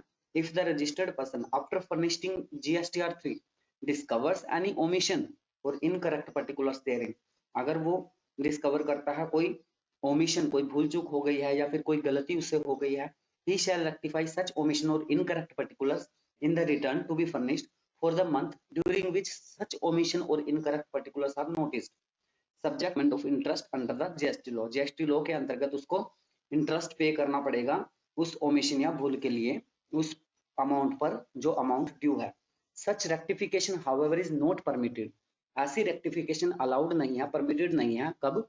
अगर आप एनुअल रिटर्न जो है वो फाइल कर देते हैं, due date for furnishing of return of the month of September following the end of the financial year और the actual date of furnishing of relevant annual return whichever is earlier, इनमें दोनों में से जो भी पहले आ जाती है वो उसकी ड्यू डेट है, उसके बाद आप उस रेक्टिफिकेशन को नहीं कर सकते। ये तो था हमारा GSTR 3। इसी का पार्ट GSTR 3B जो है मंथली रिटर्न है। ये GSTR 3 भी मंथली रिटर्न थी। GSTR 3B जो पार्ट है वो भी मंथली रिटर्न है। 39(1) CGST एक्ट के according filing of GSTR 3B form is mandatory for all. GSTR 3B जो फॉर्म है वो फाइल करना सभी के लिए मैंडेटरी है। किन के लिए? Those who have registered under GST, जिसने भी रजिस्ट्रेशन किया है जीएसटी के अंडर, वो इसको फाइल करने के लिए करना इनके लिए मैंडेटरी है। Even if no transaction during month, चाहे उस मंथ के लिए कोई ट्रांजैक्शन ना हो तब भी still need to file even through SMS, तब भी ये फाइल करना पड़ेगा चाहे आप एसएमएस के थ्रू कर दें। However, individuals such as input service distributors, composition dealers, suppliers of online information and database access or retrieval means OIDAR, last chapter में हमने OIDAR के बारे में पढ़ा था, do not have to file GSTR 3B, इनको GSTR 3B फाइल करने की जरूरत नहीं है। This is a simple return form introduced by CBIC. It is must that GSTR 3 is filed for each GSTN. GSTR 3B जो है वो सभी GSTN के लिए, ईच GSTN के लिए आपको फाइल करना जो है मैंडेटरी है GSTR 3B। Small tax pairs के केस में क्या है, देखिए बोल्ड जो किया हुआ है इसको, इन लाइंस को, जो कि कब है, ये मॉडिफिकेशंस हैं जो 1 जनवरी 2021 को हुई है। तो ये 1 जनवरी 2021 को जो 5 करोड़ से कम टर्नओवर वालों के लिए क्या प्रोविजन है उसके बारे में बताया गया। Small tax payers having aggregate annual turnover less than ₹5 crore can file GSTR 3B on quarterly basis. ये क्या कर सकते हैं, मंथली बेसिस की बजाय क्वार्टरली बेसिस इसको फाइल कर सकते हैं, और लेकिन पेमेंट इनको मंथली करनी पड़ेगी किसी चालान के थ्रू। कब से ये इफेक्टिव है? 1 जनवरी 2021 से। ये था आपका GSTR 3B। नेक्स्ट है GSTR 4। सेक्शन 39(2) CGST एक्ट के according there are separate tables which seek following details of first current tax period और second amendments in earlier tax periods. इसके लिए सेपरेट टेबल्स हैं। क्या डिटेल्स फाइंड करने के लिए कि करंट टैक्स पीरियड क्या है और अमेंडमेंट्स क्या हैं अर्लियर टैक्स पीरियड के लिए। तो इसमें पॉइंट्स हैं। First, inward supplies including supplies receiving from unregistered person, goods और capital goods received from outside India and services received from a supplier outside India. Import of services और import of goods, इसका मतलब यह है। Outward supplies made intrastate and non-GST. Details of credit debit notes issued and received. TDS credit received. Tax liability under reverse charge arising on account of the time of supply without receipt of invoice. Tax already paid on account of the time of supply for invoices received in the current period relating to reverse charge. Liability towards interest, penalty, fees or any other amount payable. Liability payment, tax payment, refund claimed. तो ये कुछ points हैं जो current tax period और amendment in earlier taxation period के लिए जो separate tables हमें गिवन है उनके प्रोविजन से related. The return in the end में रिटर्न जो है inquires whether the person is likely to the cross composition in limit before the date of next financial year. क्या नेक्स्ट फाइनेंशियल ईयर से पहले क्या वो क्रॉस कंपोजिशन को limit जो है उस पर वो एप्लीकेबल है उस पर्सन पर। तो इससे रिलेटेड 2 पॉइंट्स यहाँ पर हैं, मेन आउटवर्ड और इनवर्ड सप्लाईज। उसके अलावा 3rd, 4th, 5th, 6th, 7th, 8th ये और पॉइंट्स हैं जिनको कि हम डिस्कस करेंगे। फर्स्ट जो पॉइंट है इसका वो क्या है, देखिए बहुत इंपॉर्टेंट है GSTR 4 के रिगार्डिंग ये points. Outward supplies, suppliers making interstate supply shall not be allowed composition benefit. Composition benefit नहीं मिलेगा इंटरस्टेट सप्लाईज के अंतर्गत। अगर इंटरस्टेट सप्लाईज, ये तो हमने वहां पर भी पढ़ा था जब कंपोजिशन स्कीम को पढ़ा था। जब आप आउटवर्ड सप्लाई इंट्रास्टेट करते हैं तभी तो कंपोजिशन स्कीम ऑप्ट कर सकते हैं। अगर आप जो आउटवर्ड सप्लाई है वो इंटरस्टेट ट्रांजैक्शंस करते हैं तो कंपोजिशन स्कीम में ऑप्ट करने के लिए कर ही नहीं सकते, उसके लिए आप एलिजिबल ही नहीं है। तो ये तो हमने वहीं पढ़ लिया था, तो वो ये कंसेप्ट वहीं से है। आउटवर्ड सप्लाईज जो है और इनवर्ड सप्लाईज के केस में received from unregistered dealers make purchases from registered pairs but if they make any purchase from unregistered tax payers, कि अगर अनरजिस्टर्ड पर्सन से आप कुछ सप्लाईज जो है इनवर्ड सप्लाईज करते हैं उस केस में option to add receipts not uploaded by the counter party supplier if in possession of taxable invoice and have received supply of goods और सर्विसेज। नेक्स्ट पॉइंट है following information shall be auto populated in form GSTR 4A। GSTR 4A में जो ये information जो है ये नीचे जो लिखी हुई है ये ऑटो पॉपुलेटेड हो जाती है, जैसे कि invoice level purchase information for the purchase from registered person including inter state purchases, credit debit notes और टीडीएस क्रेडिट रिसीप्ट्स, ये सब जो है ये जीएसटीआर 4A में, फॉर्म जीएसटीआर 4 में ए में ऑटो पॉपुलेटेड हो जाता है। नेक्स्ट पॉइंट देखिए, कंपोजिशन डीलर्स शैल, जो कंपोजिट डीलर्स हैं, कंपोजिशन स्कीम जिन्होंने ऑप्ट की हुई है, आफ्टर एडिंग, करेक्टिंग और deleting the details obtain in form GSTR 4A furnish the annual return in form GSTR 4। GSTR 4A में इंफॉर्मेशन जो है वो फर्निश करेंगे एडिंग या करेक्टिंग या डिलीटिंग करके, तो फिर उसके बाद एनुअल रिटर्न फाइल करेंगे जीएसटीआर 4 में इलेक्ट्रॉनिकली कॉमन पोर्टल के द्वारा, या तो डायरेक्टली या फिर फैसिलिटेशन सेंटर के थ्रू। कब करेंगे? नेक्स्ट फाइनेंशियल ईयर के 31 दिसंबर तक। तो इसमें फिफ्थ पॉइंट है, नेक्स्ट पेज पर देखिए, फिफ्थ पॉइंट, ये सभी पॉइंट्स बहुत इंपॉर्टेंट है। A registered person who has opted to pay tax under composition levy, एक रजिस्टर्ड पर्सन जिसने की कंपोजिशन स्कीम को ऑप्ट किया है फाइनेंशियल ईयर की स्टार्टिंग से ही, वो क्या फर्निश करेगा? Will furnish the details of outward and inward supplies and return relating to the period during which the period was liable to furnish such details and returns till the due date of furnishing the returns for the month of September of the succeeding financial year। Next year के सितंबर तक वो इस तरह की information जो हैं वो, ये सभी इंफॉर्मेशन जो हैं वो फर्निश कर।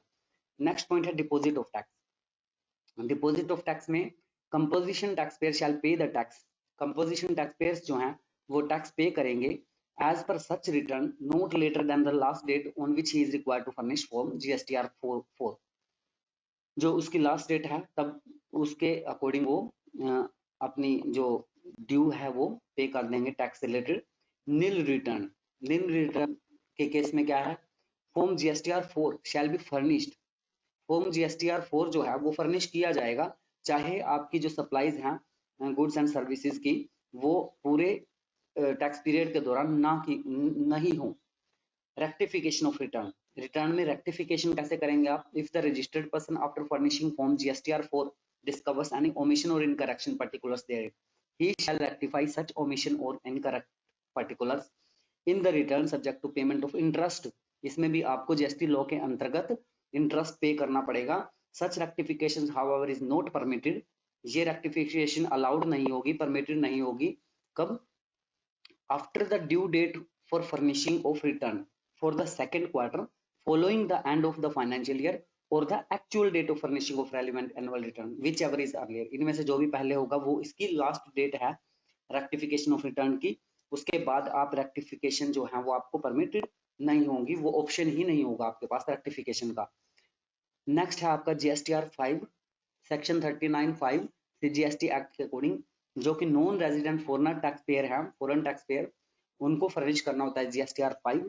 Non-resident taxable person means any person who occasionally undertakes transactions involving the supply of goods or services or both, whether as principal or agent or in any other capacity, but who has no fixed place of business or residence in India। ऐसे foreigners, foreign residents जो हैं जिनका कि India में business place नहीं है और वो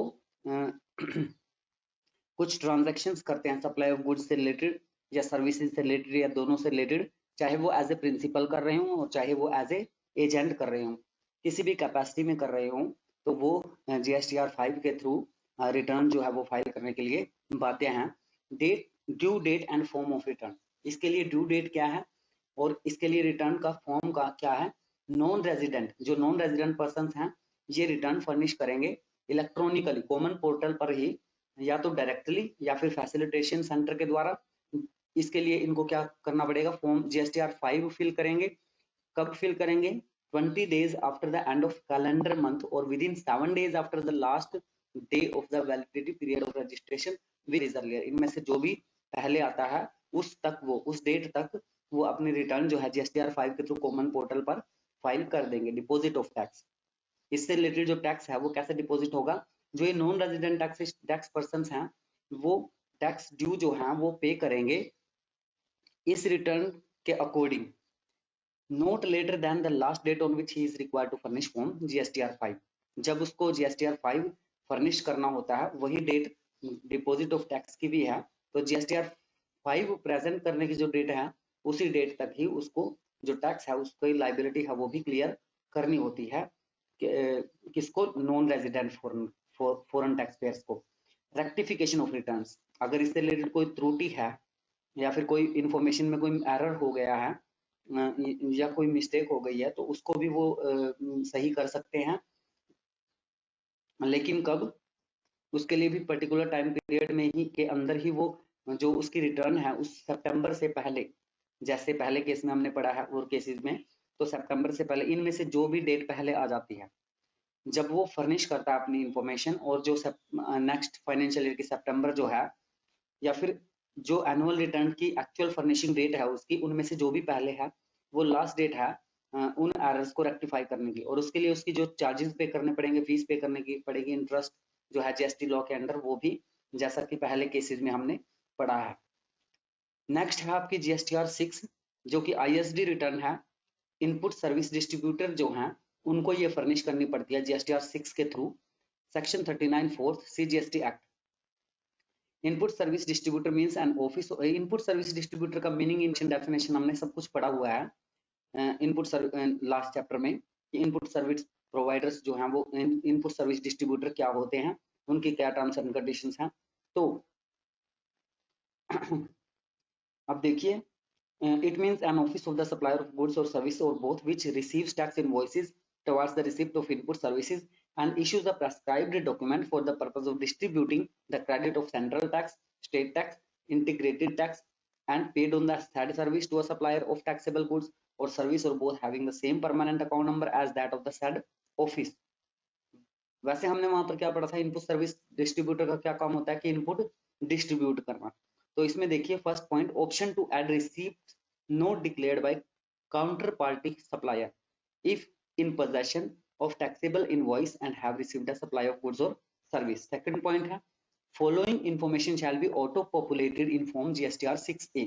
GSTR 6 जो है वो इनपुट सर्विस डिस्ट्रीब्यूटर जैसे ही फर्निश करेगा उसमें इंफॉर्मेशन, तो ऑटो पॉपुलेटेड एक फॉर्म हो जाएगा GSTR 6A। वो किससे रिलेटेड है, invoice supply from registered person, जो रजिस्टर्ड पर्सन से इनवॉइस सप्लाईज किया, जिसके बेसिस पर जो इनपुट मिली है वो इनपुट जो डिस्ट्रीब्यूट की है उससे रिलेटेड इंफॉर्मेशन जो है वो इनवॉइस, जहां से इनवॉइस सप्लाई आई है, जहां से इनपुट जो इनपुट क्रेडिट आपको मिला है जो डिस्ट्रीब्यूट किया था ISD रिटर्न ISD ने, उससे रिलेटेड इंफॉर्मेशन रिलेटेड जो पर्सन हैं उससे रजिस्टर्ड पर्सन को वो ऑटो पॉपुलेटेड हो जाती है GSTR 1 और GSTR 5 के बेसिस पर।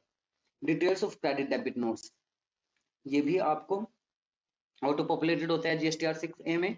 नेक्स्ट है, नेक्स्ट पेज पर आ जाइए, ऊपर पेज नंबर 245 पर, ISD shall after adding, correcting or deleting the data containing in form GSTR 6A furnish the return in form GSTR 6 electronically through the common portal either directly or through a facilitation center within 13 days after the end of the month। Next है fourth point, rectification of errors. इसमें भी वही provisions हैं same कि CGST act के according जो rectification of errors हैं वो पर्टिकुलर टाइम पीरियड में जो सितंबर है फाइनेंशियल ईयर के एंड की, फॉलोइंग फाइनेंशियल ईयर जो है उसकी सितंबर या फिर जो एक्चुअल फर्निशिंग डेट है उसकी रेलिवेंट एनुअल रिटर्न की, उनमें से जो भी पहली है वो ही रेक्टिफिकेशन ऑफ एरर्स की भी, रेक्टिफिकेशन ऑफ रिटर्न्स की भी लास्ट डेट है उस डेट से पहले। और एक और बात हमने पिछले केसेस में भी पढ़ी है कि इसके लिए जो है इंटरेस्ट जो है CGST एक्ट के अकॉर्डिंग उसकी पेमेंट उसको करनी पड़ेगी। नेक्स्ट है GSTR 7 TDS return. TDS return के रिगार्डिंग हम GSTR 7 में सेक्शन 39(3) ऑफ CGST एक्ट के अकॉर्डिंग पढ़ेंगे। TDS रिटर्न से रिलेटेड हम GSTR 7 फाइल करते हैं। कंपोनेंट्स क्या हैं, there are separate tables which seek details of TDS and revision in TDS, TDS से रिलेटेड और TDS में जो रिवीजन है उससे रिलेटेड, लाइबिलिटी जो पेबल है और या फिर जो पे की गई है उससे रिलेटेड, रिफंड जो क्लेम किए जाते हैं उससे रिलेटेड, और details of payments of any other amount, interest, penalty या फीस जो भी पे की जाती है, पेमेंट्स की जो डिटेल्स हैं वो भी TDS रिटर्न में GSTR 7 में इससे रिलेटेड इंफॉर्मेशन फर्निश की जाती हैं। ये इस सेपरेट टेबल है जो कि जिसमें कि ये सब डिटेल्स जो हैं वो फाइल की जाती हैं। रिटर्न सबमिशन और टीडीएस सर्टिफिकेट, रिटर्न कैसे सबमिट की जाती है और टीडीएस सर्टिफिकेट आपको कैसे जनरेट हो जाता है जीएसटीआर 7 फाइल करने के बाद। Return shall B furnished in form GSTR 7, return जो है वो जीएसटीआर 7 फॉर्म के थ्रू फर्निश करनी होती है इलेक्ट्रॉनिकली कॉमन पोर्टल पर ही, या तो डायरेक्टली या फिर फैसिलिटेशन सेंटर के थ्रू 10 डेज के अंदर, मंथ के एंड के 10 डेज के अंदर आपको ये फाइल करनी है GSTR 7। Details furnished in form GSTR 7, कौन कौन सी डिटेल्स फर्निश करनी होती है जीएसटीआर 7 में? Shall be made available electronically to each of the suppliers in part C of form GSTR 2A on the common portal after the due date filing of return of GSTR 7। इससे पहले जो हमने separate tables में जो पढ़ा है ये components में कि टीटीएस एंड रिवीजन टीटीएस, ये liability refund claim, details of payments, ये सब कुछ हम फर्निश कर देते हैं जीएसटीआर 7 में। तो जैसे ही जीएसटीआर 7 फॉर्म में ये डिटेल्स जो है हम फर्निश करते हैं वो इलेक्ट्रॉनिकली अवेलेबल हो जाती हैं सप्लायर्स को भी पार्ट सी में जीएसटीआर 2A के जो कॉमन पोर्टल पर अवेलेबल हो जाती है उनको। TDS certificate shall be made available electronically to the deductee on the common portal. TDS जो है सर्टिफिकेट जो है डिडक्टी को भी इलेक्ट्रॉनिकली अवेलेबल हो जाता है form GSTR 7A on the basis of form GSTR 7। GSTR 7 form के बेसिस पर जीएसटीआर 7A फॉर्म में वो डिडक्टी को भी अवेलेबल हो जाता है टीडीएस सर्टिफिकेट वहां पर। तो डिपॉजिट ऑफ टैक्स और रेक्टिफिकेशन ऑफ रिटर्न जो है इन केसेस में क्या है, टीडीएस के केसेस में जीएसटीआर 7 जो फाइल करते हैं उस रिटर्न के केसेस में डिपॉजिट ऑफ टैक्स जो है जीएसटीआर 7 जब आप फाइल करते हैं उस डेट तक ही आपको पेमेंट भी करनी है टीडीएस की। ये नहीं है कि आपने डिटेल्स जो तो फर्निश कर दी हैं और पेमेंट अभी की नहीं है, तो वही डेट है 10th ऑफ नेक्स्ट मंथ जब आप जीएसटीआर 7 जो में रिक्वायर्ड इंफॉर्मेशन फर्निश करते हैं तब ही आपको पेमेंट जो है वो करनी होती है। उसके अलावा रेक्टिफिकेशन ऑफ रिटर्न जो है वो कैसे करें आप, इसमें अगर इनकरेक्ट पर्टिकुलर्स हैं या फिर ओमिशन है किसी तरह की तो उससे रिलेटेड रेक्टिफिकेशन आप कर सकते हैं उसमें। उसके लिए जीएसटी लॉ के अंडर आपको इंटरेस्ट की पेमेंट करनी होगी, ठीक है। और इसके लिए जो परमिटेड टाइम है जो रिटर्न आप एनुअल रिटर्न जो फर्निश करते हैं, एक तो वो या फिर फाइनेंशियल ईयर जो एंड हो रहा है उसकी सितंबर, इनमें से जो भी अर्लियर आ जाता है पहले आ जाता है वो आपकी लास्ट डेट है रेक्टिफिकेशन ऑफ रिटर्न की।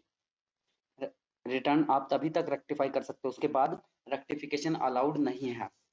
नेक्स्ट है जीएसटीआर 8, ई कॉमर्स ऑपरेटर के बारे में हमने पढ़ा था। ये ई कॉमर्स ऑपरेटर जो हैं जो अपनी जो रिटर्न है वो फाइल करेंगे जीएसटीआर 8 के थ्रू।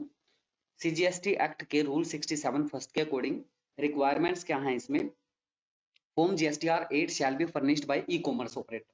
ये तो आपको नाम से इसके पता चल गया कि ई कॉमर्स ऑपरेटर के द्वारा जीएसटीआर 8 जो है वो इसमें इंफॉर्मेशन जो है वो फर्निश की जाएगी। Providing facility of supplying goods and और services of other suppliers through the 10 days after the end of month के एंड के बाद के 10 दिन तक आप इसको फर्निश करेंगे जीएसटीआर 8 को। And e commerce portal supplying goods through his own portal not be required to file this return in respect of such supplies. कोई ई कॉमर्स पोर्टल है जो अपने ही गुड्स जो हैं अपने पोर्टल के थ्रू प्रोवाइड कर रहा है, वो सप्लाई कर रहा है, तो उसको ये रिटर्न जो है वो फाइल करने की जरूरत नहीं है उन सप्लाईज के केस में। बाकी अदर सप्लाईज जो कर रहा है वो उनके केसेस में उसको रिटर्न जो है वो फाइल करनी पड़ेंगी। The details furnished by the operator shell be made available electronically. जो ये इलेक्ट्रॉनिक कॉमर्स ऑपरेटर के द्वारा जीएसटीआर 8 में फॉर्म जीएसटीआर 8 में इंफॉर्मेशन फर्निश की जाती है, इसके बेसिस पर ये इंफॉर्मेशन जो है वो अवेलेबल हो जाएगी इलेक्ट्रॉनिकली हर एक सप्लायर को पार्ट डी के फॉर्म जीएसटीआर 2A के पार्ट डी के according on the common portal पर ही ड्यू डेट के बाद जब आप जीएसटीआर 8 जो है वो फाइल करते हैं उसके बाद उसके तुरंत बाद पार्ट डी के रूप में जीएसटीआर 2A के वो रिलेटेड जो सप्लायर्स हैं उनको ये इंफॉर्मेशन जो है वो फर्निश हो जाती है। मींस जैसे ही e commerce operator GSTR 8 form fill करता है उसमें वो फाइल करता है उसमें वो ये इंफॉर्मेशन फर्निश करता है कि किस किस सप्लाई के प्रोडक्ट्स को उसने डिलीवर किया रिसिपिएंट्स को, तो वो इन्फॉर्मेशन जो है वो ऑटोमेटिकली जो वो अपडेट करेगा उसमें, वो इन्फॉर्मेशन उन सप्लायर्स को भी पार्ट डी के रूप में GSTR 2A के अवेलेबल हो जाती है। फोर्थ पॉइंट है, नेक्स्ट पेज पर आ जाइए।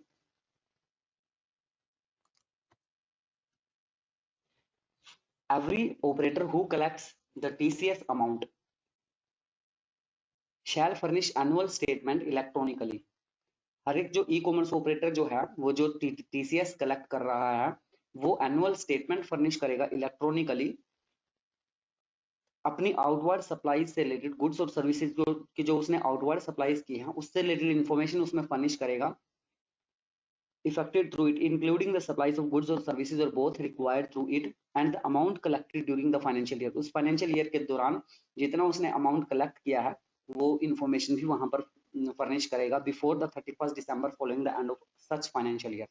उस financial year के end में 31st December तक उसने जितना भी amount collect किया है और जितने भी उसकी information है वो furnish करेगा GSTR 8 में।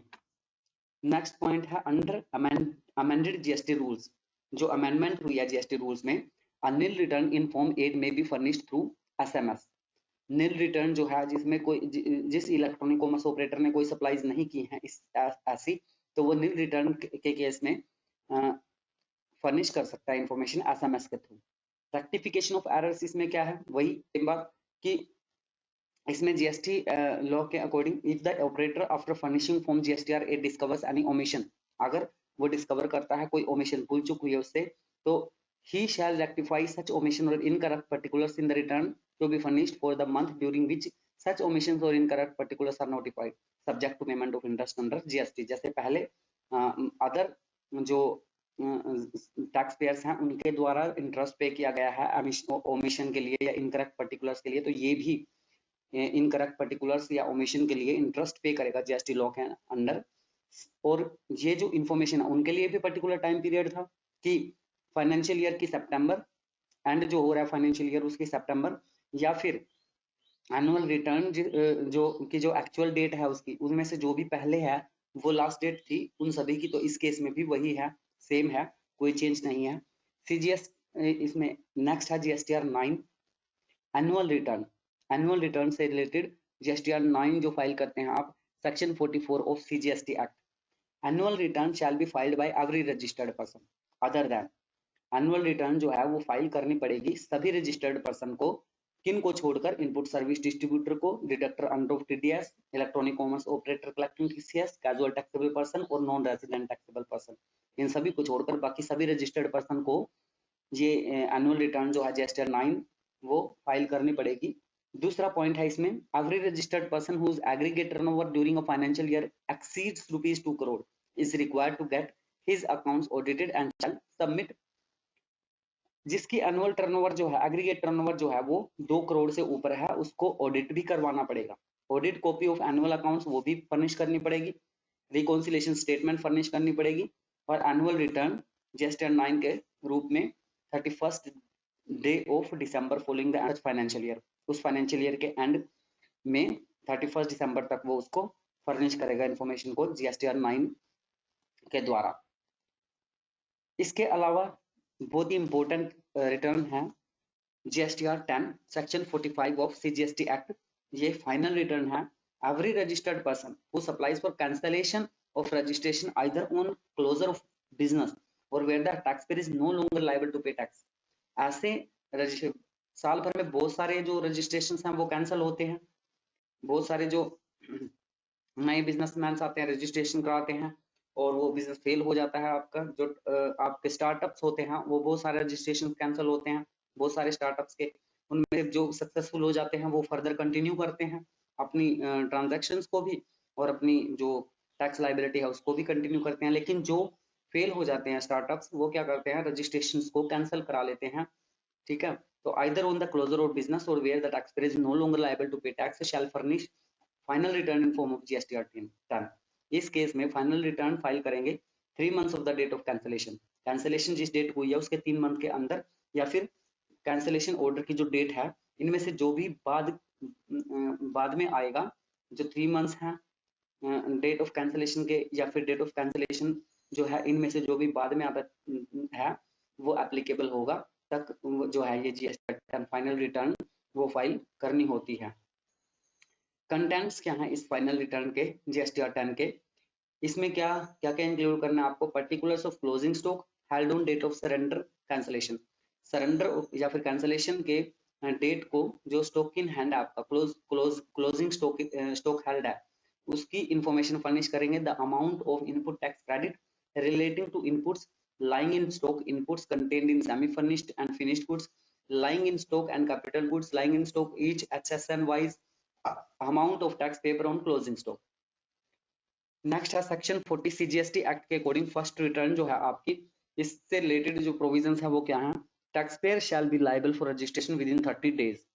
टैक्स पेयर जो है 30 डेज के अंदर रजिस्ट्रेशन के लिए लाइबल है from becoming liable to register. There are 3 separate events, 3 अलग अलग इवेंट्स हैं, date of liability, date of application और date of grant of registration and GST, जिस डेट को आपको रजिस्ट्रेशन जीएसटीएन जो है वो मिलता है। Since returns cannot be filed electronically on the GST common portal before receiving GST, therefore taxpayer shall file his first return। First return किसके case में होता है? जो जिसने पहले रजिस्ट्रेशन नहीं कराया, रजिस्ट्रेशन के तो बाद जो वो पहली रिटर्न अपनी फाइल करता है, तो उससे पहले तो वो उसका रजिस्ट्रेशन ही नहीं था, जीएसटी नहीं था उसके पास, तो वो कैसे रिटर्न फाइल करता? तो ये फर्स्ट रिटर्न जो है पहले जब रजिस्ट्रेशन के बाद उसके पास जीएसटीएन अवेलेबल हो जाता है, जनरेट हो जाता है उसका जीएसटीएन, तो उसके बाद फर्स्ट रिटर्न फाइल करता है वो। First return shall be filed for the period from the date on which the becomes liable to registration till the date on which registration has been granted. अगर कोई register tax payers जो है वो 1 अगस्त को liable हुआ है, जैसे उसके एग्रीगेट टर्नओवर जो है वो एक्सीड कर गई, जो एग्जम्पशन लिमिट है उससे एक्सीड कर गई है, थ्रेशोल्ड लिमिट से एक्सीड कर गई है, तो वो लायबल हो जाएगा रजिस्ट्रेशन के लिए। तो जिस डेट को वो लायबल हुआ है उस डेट से लेकर लास्ट तक उसको क्या करनी है? इन्फॉर्मेशन फर्निश करनी है, रिटर्न फाइल करनी है उससे रिगार्डिंग। इसका एग्जांपल भी दिया है जैसे मैंने अभी आपको बताया। नेक्स्ट टॉपिक है इसका method of uploading the returns. ये जो रिटर्न्स हैं जीएसटीआर 1 से लेकर 10 तक, इनको रिटर्न्स को अपलोड करने के मेथड्स क्या है? जीएसटी कॉमन पोर्टल के द्वारा, web interface of GST common portal, दूसरा है utility to either enter the details offline and upload it on go और export in from the system of the tax payer and upload it on GSTN servers. Popular accounting software provides are integrating their system with GSTN system. कुछ popular softwares हैं जैसे statistical softwares हैं, ऐसे GSTN से GST network से associated कुछ statistical कुछ softwares हैं, सॉरी स्टैटिस्टिकल नहीं, वो स्टैटिस्टिकल पर्पसेस से होते हैं। जैसे इसी तरह से जीएसटी के लिए भी नए नए सॉफ्टवेयर्स जो है वो आ रहे हैं जो कि जीएसटीएन से एसोसिएटेड हैं, जिन पर ये जो रिटर्न्स हैं वो आप फाइल कर सकते हैं सारी की सारी। या फिर आप goods and service tax practitioners के थ्रू ये करा सकते हैं, जो प्रैक्टिशनर हैं गुड्स एंड सर्विसेज टैक्स के, जो इससे रिलेटेड स्टडी करते हैं, जो स्पेशलाइज्ड है गुड्स एंड सर्विसेज टैक्स में।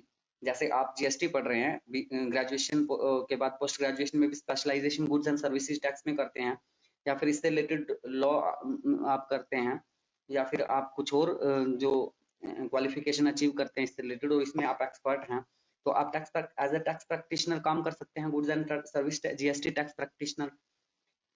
तो उनके थ्रू भी ये रिटर्न जो है वो फाइल करवाई जा सकती है, वो जीएसटी कॉमन पोर्टल पर ये रिटर्न फाइल कर सकते हैं रजिस्टर्ड पर्सन के against. Services of facilitation centres में आल्सो बी ऑब्टेन्ड। जो फैसिलिटेशन सेंटर्स बनाए गए हैं एफसीज, उनसे भी ये सर्विस जो है वो आप ऑब्टेन कर सकते हैं, वो भी आपसे कुछ फीस लेके और आपके रिटर्न्स जो है वो फाइल कर देंगे। Signing off returns, signing using digital signature certificates validating the return filed by them. However, to ensure that e-verification can be provided even to taxpayers who don't have DSC, separate mechanisms such as EVC using Aadhaar or net banking credentials working out. तो यहाँ पर जो है वो signing करनी पड़ती है आपको रिटर्न से रिलेटेड। जैसे आपके पास अगर डिजिटल सिग्नेचर है तो उसके थ्रू हो जाता है, या फिर ये वेरिफिकेशन जो है वो आपके आधार कार्ड के बेसिस पर या बैंकिंग जो क्रेडेंशियल्स हैं उनके बेसिस पर, नेट बैंकिंग क्रेडेंशियल्स के बेसिस पर। The effort shall B to avoid any kind of paper interface. Matching of ITC, इसके अलावा GST कॉमन पोर्टल पर ITC भी मैच होता है. The details in return of inward supplies of a recipient shall be matched in the prescribed time and manner with outward supplies furnished by other parties in his valid return for the same tax period or any preceding tax period.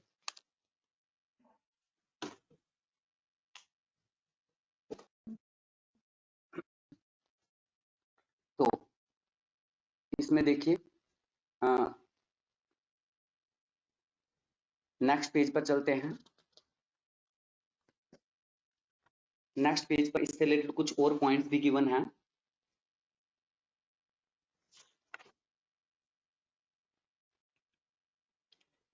जैसे कि IGST paid under section 3 of the Custom Tariff Act 1975 in respect of goods imported by him और any duplicate claims of input tax credit. तो ये है आपकी ITC से related matching जो कि GST पोर्टल पर हो जाती है. इनिशियल मैचिंग है इसमें और फाइनल एक्सेप्टेंस ऑफ ITC. तो ITC से रिलेटेड मैचिंग आप करते हैं, इनिशियल मैचिंग से रिलेटेड जो प्रोविजंस हैं और फाइनल जो एक्सेप्टेंस होती है ITC की, कितना इनपुट टैक्स क्रेडिट अवेलेबल है. और इनपुट टैक्स क्रेडिट की अवेलेबिलिटी किसके थ्रू होती है? इलेक्ट्रॉनिक क्रेडिट लेजर के थ्रू. और कैश में पेमेंट करते हैं तो इलेक्ट्रॉनिक कैश लेजर यूज करते हैं. इलेक्ट्रॉनिक कैश लेजर और इलेक्ट्रॉनिक क्रेडिट लेजर दो होते हैं आपके पास. तो इनपुट टैक्स क्रेडिट कहां पर अवेलेबल होता है? आपको आपके इनपुट क्रेडिट लेजर में आ जाता है. और अगर उसको आप रिवर्स एंट्री करते हैं तो उसी को जो आपका क्रेडिटेड एंट्री है उसको क्या कर देंगे? डेबिट एंट्री कर देंगे. कहां पर? इनपुट क्रेडिट लेजर में. इनिशियल मैचिंग क्या है देखिए. First point, the claim of ITC in respect of invoices and debit notes in GSTR 2 that were accepted by the recipient on the basis of GSTR 2A without amendment shall be treated as matched if the corresponding supplier has furnished a valid return. ITC की जो claim है respect invoices के through या debit notes के through GSTR 2 में जो accept की गई थी recipient के द्वारा GSTR 2A के बेसिस पर, जिसमें कि अमेंडमेंट नहीं हुई है, वो ट्रीट की जाएगी मैच के लिए. If corresponding supplier has furnished a valid return, अगर कोरेस्पोंडिंग सप्लायर ने एक वैलिड रिटर्न फर्निश की है तो उस रिटर्न में और उन सभी इनवॉइसेस में मैच किया जाएगा ITC से रिलेटेड जो ट्रांजैक्शंस हैं. The claim of ITC shall be considered as matched, जो क्लेम है ITC से रिलेटेड वो मैच हो जाएगा, considered as match where the ITC claimed is equal to और less than output tax paid. जो आपने आउटपुट टैक्स पे किया है उससे कम या फिर उसके बराबर आपने ITC क्लेम किया है यदि, तो वो आपका अलो हो जाएगा, कंसीडर किया जाएगा, मैच हो जाएगा. अगर आपने उससे ज्यादा क्लेम किया है तो वो मैच नहीं होगा. Following details relating to the claim of ITC on invoice supply including imports shall be matched after the due date for furnishing GSTR 3. इसमें क्या क्या है? GST of supplier, GST of recipient, invoice और debit note of number, invoice और debit note date, taxable value, tax amount, whether the time limit for furnishing GSTR 1 और GSTR 2 has been extended, कि उनकी date जो है वो extend की गई है या नहीं. The date of matching relating to claim of ITC shall also be extended accordingly. Matching ITC की के क्लेम की डेट से मैचिंग जो डेट है वो GSTR 1 और GSTR 2 की अगर एक्सटेंड की गई है तो वो भी एक्सटेंड हो जाएगी ऑब्वियसली. फाइनल एक्सेप्टेंस कैसे होती है ITC की? Final acceptance of ITC claim in respect of tax period shall be made available electronically to the registered person making such claim in GST MIS 1. The ITC claim in respect of any tax period which had been communicated as mismatched but is found to be matched after rectification by the supplier or recipient shall be finally accepted and made available electronically to the person making such claim in GST MIS 01. अगर इससे related मिसमैचेस हो तब उस case में क्या होगा? First point देखिए, discrepancy in the ITC claim in respect of any tax period and the details of output tax liable to be added on account of continuation of such discrepancy shall be made available to the recipient electronically in GST MIS 1. इसके लिए क्या form है? GST MIS 1 and to the supplier electronically in GST MIS 2 on or before the last date of the month in which matching has been carried out. जिस month में matching हुई है उस date उस मंथ में. Supplier to whom any discrepancy, जो supplier है जिसके रिगार्डिंग कोई डिस्क्रिपेंसी है is made available may make suitable rectification in the GSTR 1। तो भाई इन रेक्टिफिकेशंस के बारे में हमने पहले बात की है कि वो रेक्टिफिकेशंस जो हैं वो कर सकते हैं अलाउड। उसके लिए क्या उनको इंटरेस्ट पे करना पड़ेगा, किस डेट तक वो कर सकते हैं। तो वो उन बेसिस पर जो है वो मिसमैचेस अगर होते हैं, आपके जो इन्फॉर्मेशन वहां से फर्निश वहां पर अवेलेबल होती है उनकी रिटर्न्स में, और जो रेक्टिफिकेशंस वगैरह वो करते हैं, तो मिसमैचेस अगर वहां पर आते हैं तो उनका इनपुट टैक्स क्रेडिट जो है वो क्लेम जो है उसका वो कैंसिल हो जाता है। तो मिसमैचेस भी वहां पर हो सकते हैं, केसेस में हो सकती है। ये वो 5 पॉइंट्स हैं जो आप पढ़ लेंगे। Subsequent rectification by the supplier, rectification करेगा सप्लायर। रेक्टिफिकेशन के बारे में अभी हमने पहले भी पढ़ा है कि रेक्टिफिकेशन किस तरह से वो कर सकता है।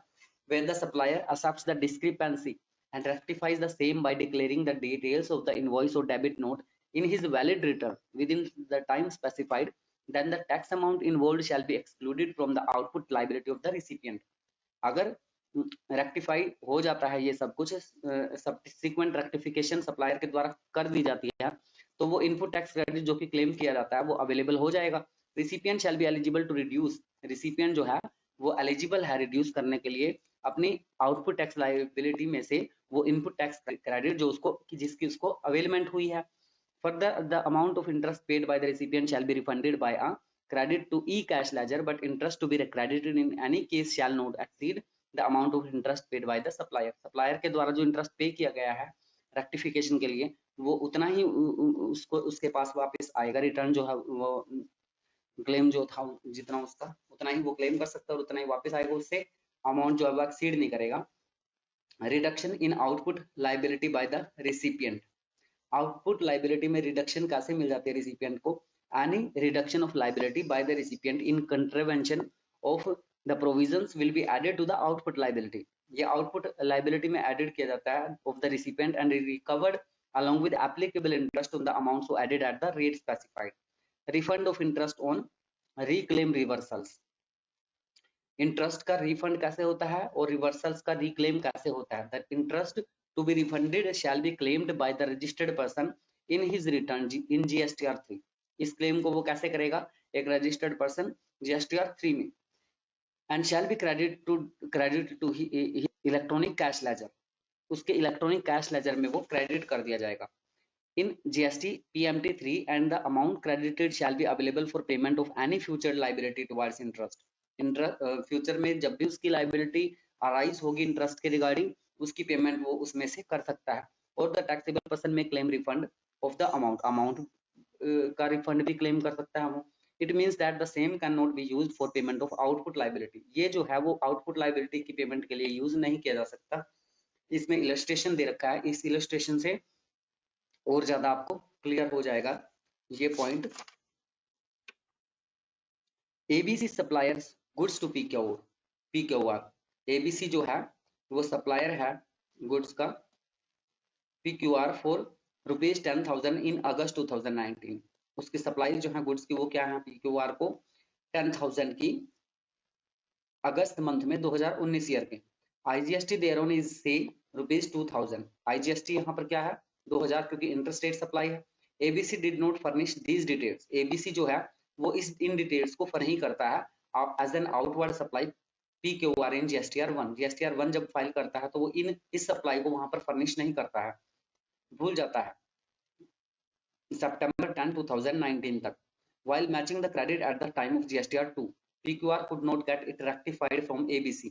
वो जो PQR है उसको रेक्टिफाई नहीं करा पाता ABC से। रेक्टिफिकेशन के लिए वो उसमें एंट्री करता है लेकिन रेक्टिफाई नहीं हो पाता, मैचिंग नहीं हो पाती। PQR claims and utilize the credit so motu at the time of recommunication of this mismatch on or before September 30, 2019 by the department, ABC fails to rectify its mistake in GSTR 1 filed on October 10, 2019. In such case, PQR shall pay the amount of credit claimed along with interest on or 20, 2019 along the GSTR 3.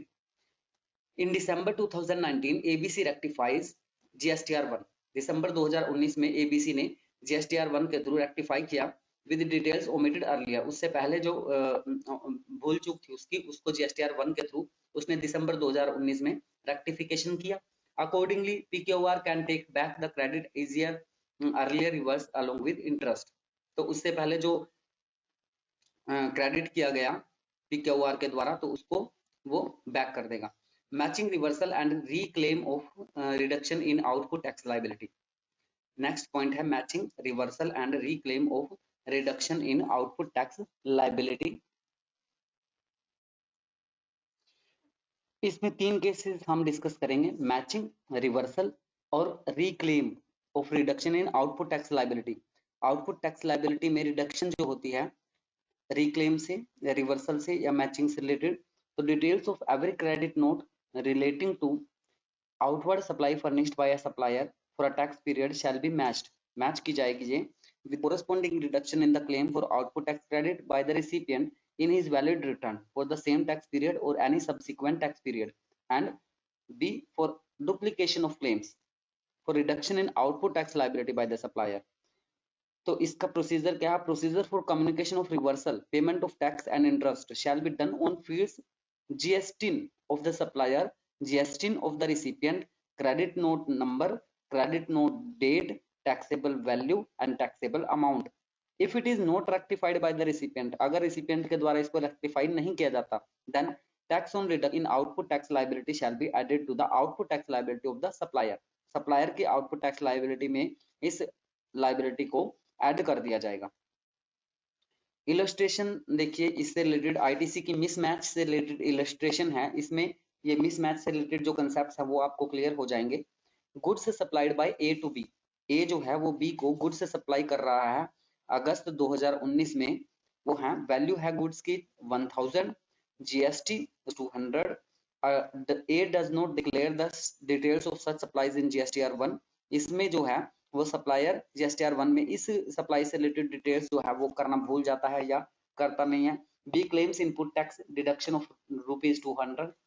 B जो है जिसको की supply I थी, recipient जो था इस supply का, वो इनपुट टैक्स डिडक्शन क्लेम करता है ₹200 की by adding the details of such supplies in GSTR 2। वो GSTR 2 में इस सप्लाई से रिलेटेड डिटेल्स को डालकर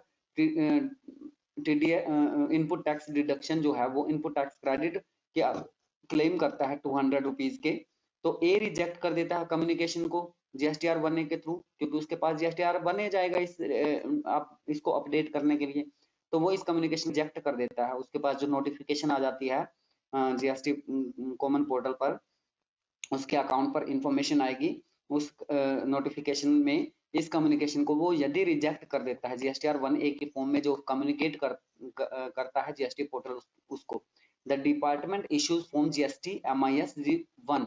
डिपार्टमेंट क्या करेगा? इश्यू करेगा एक form GST MIS 1 to the supplier को, and form GST MIS 2 to the recipient. दो फॉर्म्स करेगा डिपार्टमेंट, एक GST MIS 1 वो किसको करेगा? सप्लायर को, और एक फॉर्म इशू करेगा GST MIS 2 जो कि रिसिपिएंट को करेगा सितंबर 2019 में। The supplier does not rectify the discrepancy by September 2019। पूरे सितंबर के दौरान जो है वो सप्लायर उसको रेक्टिफाई नहीं करता, तो department adds 200 to the output tax liability of B for the month of October 2019। तो उसी को नुकसान होगा, जो सप्लायर होगा उसी की ही लायबिलिटी में उसको ऐड कर दिया जाएगा। B is liable to pay 200 along interest for the period August 2018 to October 2019. The department adds ₹200 to the output tax liability of B। Sorry, A को नहीं, यहाँ पर रिसिपिएंट को ही नुकसान हो जाएगा। 200 वो क्लेम कर रहा था और उस नोटिफिकेशन को रिजेक्ट कर दिया A ने, तो B को ये नुकसान हो जाएगा और उसकी आउटपुट लायबिलिटी में ये ₹200 जो हैं वो ऐड हो जाएंगे जो उसने क्लेम किए थे इनपुट टैक्स क्रेडिट के। अब झूठा क्लेम तो नहीं कर सकते ना, उसकी नोटिफिकेशन एक्सेप्ट तो करेगा ही सप्लायर अगर उसने ट्रांजैक्शन उसके अकॉर्डिंग की है। तो B इज लायबल टू पे 200 along with इंटरेस्ट। B जो है वो लायबल होगा पे करने के लिए 200 और उस पर उसके ऊपर जो इंटरेस्ट होगा अगस्त से लेकर अक्टूबर तक। A rectifies the discrepancy in the month of December 2019। फिर जाके A को याद आता है कि हाँ भाई ये नोटिफिकेशन आई थी और इसको मैंने रिजेक्ट कर दिया था, तो वो रेक्टिफाई करता है दिसंबर 2019 में उस सप्लाई से रिलेटेड इंफॉर्मेशन को। तो फिर क्या करेगा क्या करेगा? अपनी आउटपुट टैक्स लायबिलिटी को जनवरी 2020 ₹200 से रिड्यूस कर देगा, तब उसको अवेलेबल हो जाएगा वो input tax credit. B will also be eligible for refund of interest and paid earlier, उससे पहले जो इंटरेस्ट उसने पे किया था उसके रिफंड के लिए भी वो अप्लाई कर सकता है। अब नेक्स्ट है, बहुत इंपॉर्टेंट पार्ट है, जैसे कि आप जीएसटी पढ़ रहे हैं, एक्सपर्ट बन रहे हैं, एक्सपर्ट इसमें, तो आप जीएसटी टैक्स प्रैक्टिशनर्स के रूप में काम कर सकते हैं। इसके लिए प्रोफेशनल जो रिक्वायरमेंट्स हैं वो आपके पास स्पेशलिज्म होना चाहिए। इससे रिलेटेड मीन्स इससे related A to Z knowledge आपके पास होनी चाहिए, और इससे रिलेटेड अगर एलिजिबल भी आप एक्वायर कर लें तो well and good. Section 48 provides for the authorisation of an eligible person. Section 48 जो है ऑथराइजेशन देता है एक एलिजिबल पर्सन को to act as approved goods and service tax practitioner. Approved GSTP as an GSTP वो काम कर सकता है, एक रजिस्टर्ड पर्सन में authorise and approved GSTP to furnish information on his behalf, अपने बिहाफ पर एक ऑथराइज्ड पर्सन को जीएसटी पोर्टल पर इंफॉर्मेशन फर्निश करने के लिए वो अवेल कर सकता है to the government. The manner of approval of GSTP, their eligibility conditions, duties and obligations, manner of removal and other conditions are relevant for their functioning have been prescribed in the rules 83 and 84 of CGST rules 2017। तो इसकी क्या eligibility होनी चाहिए, क्या उनकी duties हैं, क्या obligations हैं, ये मैनर क्या है रिमूवल का, इस इन सब कंडीशंस के बारे में CGST रूल्स 2017 में लिखा हुआ है रूल 83 और 84 में। GSTN will provide separate user ID, GSTN जो है वो सेपरेट यूजर आईडी और पासवर्ड देगा किसको, जीएसटी प्रैक्टिशनर को, to enable him to work on behalf of his clients, अपने क्लाइंट के बिहाफ पर वो रिटर्न्स जो है वो फाइल कर सकता है with asking for their user ID and passwords. They can do all the work on behalf of tax payers, अपने टैक्स पेयर्स के बिहाफ पर वो खुद इस काम को कर सकते हैं। कौन कर सकते हैं, GST practitioners, allowed under the GST law, GST law के अंडर ये अलाउड है। अ टैक्स पेयर में choose a different GSTP by simply unselecting the previous one and then choosing a new GSTP on the GST portal। वो भाई इसको change भी कर सकता है जीएसटीपी को, जिसके सर्विसेज उसको ज्यादा लगेंगी। आप अगर अच्छे जीएसटीपी हैं, उसको अच्छी सर्विसेज प्रोवाइड कर रहे हैं, उसमें कोई मिस्टेक नहीं हो रही है, सभी काम टाइमली हो रहा है, वो सब कुछ, तो वो आपको ऑप्ट करेगा, अदरवाइज फिर चेंज भी कर सकता है। एलिजिबिलिटी क्या है जीएसटीपी के लिए, a person who is Indian citizen, वो इंडियन सिटीजन होना चाहिए, साउंड माइंड का होना चाहिए, एडजुडिकेटेड नहीं होना चाहिए, इंसॉल्वेंट नहीं होना चाहिए, और कंपिटेंट कोर्ट के द्वारा कन्विक्टेड भी नहीं होना चाहिए। In addition satisfies any of the conditions, और इन एडिशन इन कंडीशंस में से कोई भी वो सेटिस्फाई होनी चाहिए उसकी। वो एक फर्स्ट पॉइंट है, वो एक रिटायर्ड ऑफिसर हो सकता है कमर्शियल टैक्स डिपार्टमेंट का, किसी भी स्टेट की, स्टेट गवर्नमेंट की, सीबीईसी है, who during service under the government had worked in a post not lower than the rank of a group B, group B rank में से कम उसने काम ना किया हो, gazetted officer for a period of greater than और equal to 2 years, 2 साल या उससे ज्यादा का उसके पास एक्सपीरियंस हो। दूसरा, enrolled as a sales practitioner, या फिर वो सेल्स टैक्स प्रैक्टिशनर के रूप में एनरोल्ड हो, और टैक्स रिटर्न प्रिपेरर के रूप में हो, under the earlier indirect tax law for a period of not less than 5 years, 5 साल से ज्यादा उसको हो जाने चाहिए, या 5 साल हो चुके हैं जिनको, वो जीएसटीपी एज एन जीएसटीपी भी एलिजिबल है। Has required any of the prescribed qualifications, जिनके पास ये क्वालिफिकेशंस हैं। क्या क्या क्वालिफिकेशंस, देखिए ध्यान से पढ़िएगा, आप भी इस एलिजिबिलिटी क्राइटेरिया में आते हैं या नहीं। हैज एक्वायर्ड, इनमें से कोई भी कंडीशन हो तो चलेगा, फुलफिल करता है, फर्स्ट हो या फिर सेकंड हो या थर्ड में से कोई है तो। He has acquired any of the prescribed qualifications, इनमें से कोई क्वालिफिकेशंस अगर आपके पास है तो देखिए, ग्रेजुएट हो या फिर पोस्ट ग्रेजुएट डिग्री हो, कॉमर्स में, लॉ में या बैंकिंग में। आप ग्रेजुएट होने जा रहे हैं कॉमर्स में तो एज ए जीएसटी प्रैक्टिशनर काम कर सकते हैं। Second, degree of examination of any foreign university recognised by any Indian university as equivalent to the degree examination. तीसरा, any other examination notified by the government on the recommendation of the council for this purpose। अब इसके अलावा वो तो eligible, fully eligible है ही, जो ICAI से related final examination cleared है, ICSI या कोस्ट एंड वर्क्स अकाउंटेंट से रिलेटेड जो एग्जामिनेशन क्लियर किया है जिन्होंने, means chartered accountant, company secretary और कोस्ट एंड वर्क्स अकाउंटेंट्स जो हैं वो तो एज ए प्रैक्टिशनर जीएसटी के काम कर ही सकते हैं। एंड सर्विस टैक्स प्रैक्टिशनर्स के काम उनके लिए कुछ भी नहीं है। Undertaken activities by GSTP, undertaken activities via GSTP, जो जीएसटी का प्रैक्टिशनर्स हैं उनके लिए वो क्या क्या एक्टिविटीज अंडरटेक करते हैं। GSTP can undertake any all of the following activities on behalf of registered person, अपने रजिस्टर्ड पर्सन अपने क्लाइंट के बिहाफ पर वो इन सभी एक्टिविटीज को अंडरटेक कर सकते हैं, इनमें से कोई भी। Furnish details of outward and inward supply, वो क्लाइंट्स के बिहाफ पर उनके आउटवर्ड और इनवर्ड सप्लाईज को फर्निश कर सकते हैं। मंथली, क्वार्टरली और एनुअल रिटर्न फाइल कर सकते हैं, ठीक है। और इलेक्ट्रॉनिक कैश लेजर से क्रेडिट जो डिपॉजिट कर सकते हैं, क्लेम रिफंड कर सकते हैं, रजिस्ट्रेशन के लिए एप्लीकेशन फाइल कर सकते हैं या कैंसिलेशन के लिए। और ये और किस चीज के लिए अलाउड है, also allowed to appear as authorized representative before any officer of the department, appellate tribunal or behalf of such a registered person, उसके behalf पर इन सभी के आगे present भी हो सकते हैं। furnishing returns through GSTP, आप जब आप GSTP के थ्रू रिटर्न्स फर्निश करते हैं तो उसमें देखिए, when a registered person opts to furnish his return through GSTP, such registered person gives his consent in prescribed form. आपको वो सप्लायर रेसिपिएंट जिसके बिहाफ पर आप उसकी रिटर्न जो है वो फाइल करेंगे, वो आपको प्रेस्क्राइब्ड फॉर्म पर अपनी कंसेंट देगा कि हाँ भाई मेरी रिटर्न जो है आप फाइल कर दो। Any GSTP to prepare and furnish his return before confirming submission of any statement prepared by GSTP, ensure that the facts mentioned in the return are true and correct. Thus, the responsibility of correctness of any particulars furnished in the return or other details filed by GST practitioners shall continue to rest with the registered or other registered person on whose behalf such returns and details are furnished.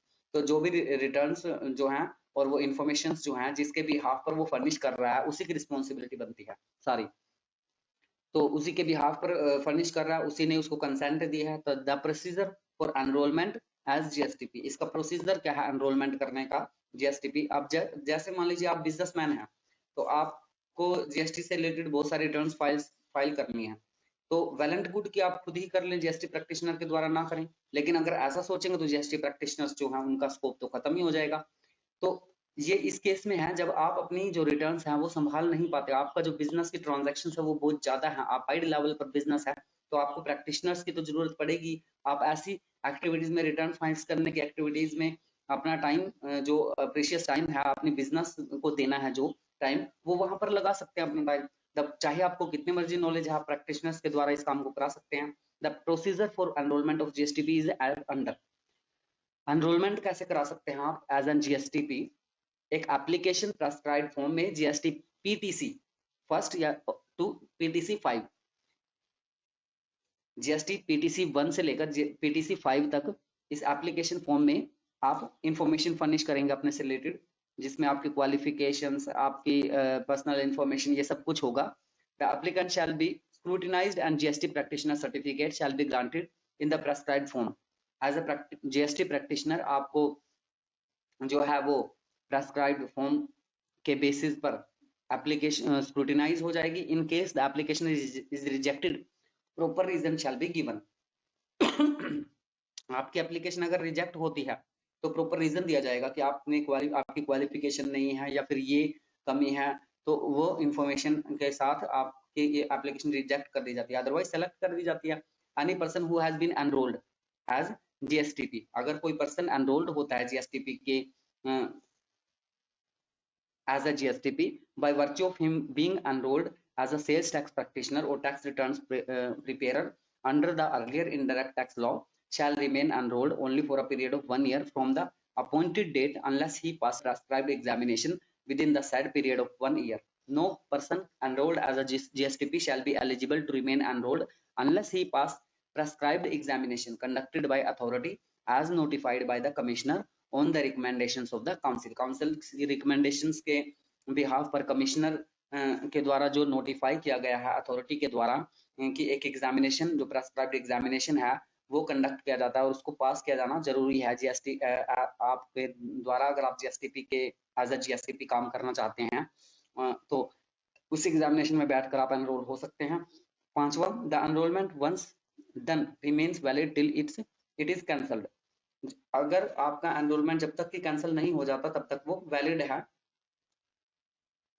तो ये था आपका returns chapter. Video lecture इस 15th और 16th chapter की planning से related मैं लेकर चला था कि 15th और 16th दोनों ही चैप्टर इस वीडियो लेक्चर में कवर कर लिए जाएंगे, लेकिन 15th चैप्टर में ही रिकॉर्डिंग जो है इस वीडियो लेक्चर की वो लेंथी हो गई है। अगर 16th चैप्टर इसी वीडियो रिकॉर्डिंग में कंटिन्यू किया गया तो यूट्यूब पे इसको अपलोड करना थोड़ा मुश्किल हो जाएगा, इसीलिए 16th चैप्टर से रिलेटेड वीडियो लेक्चर जो है नेक्स्ट वीडियो मेकिंग में मैं अपलोड कर दूंगा। तो इस वीडियो लेक्चर में इतना ही। 15 चैप्टर रिटर्न से रिलेटेड हमने इसमें पढ़ा। नेक्स्ट वीडियो लेक्चर में हम पढ़ेंगे payments and returns of tax with TDS and TCS. Thank you class.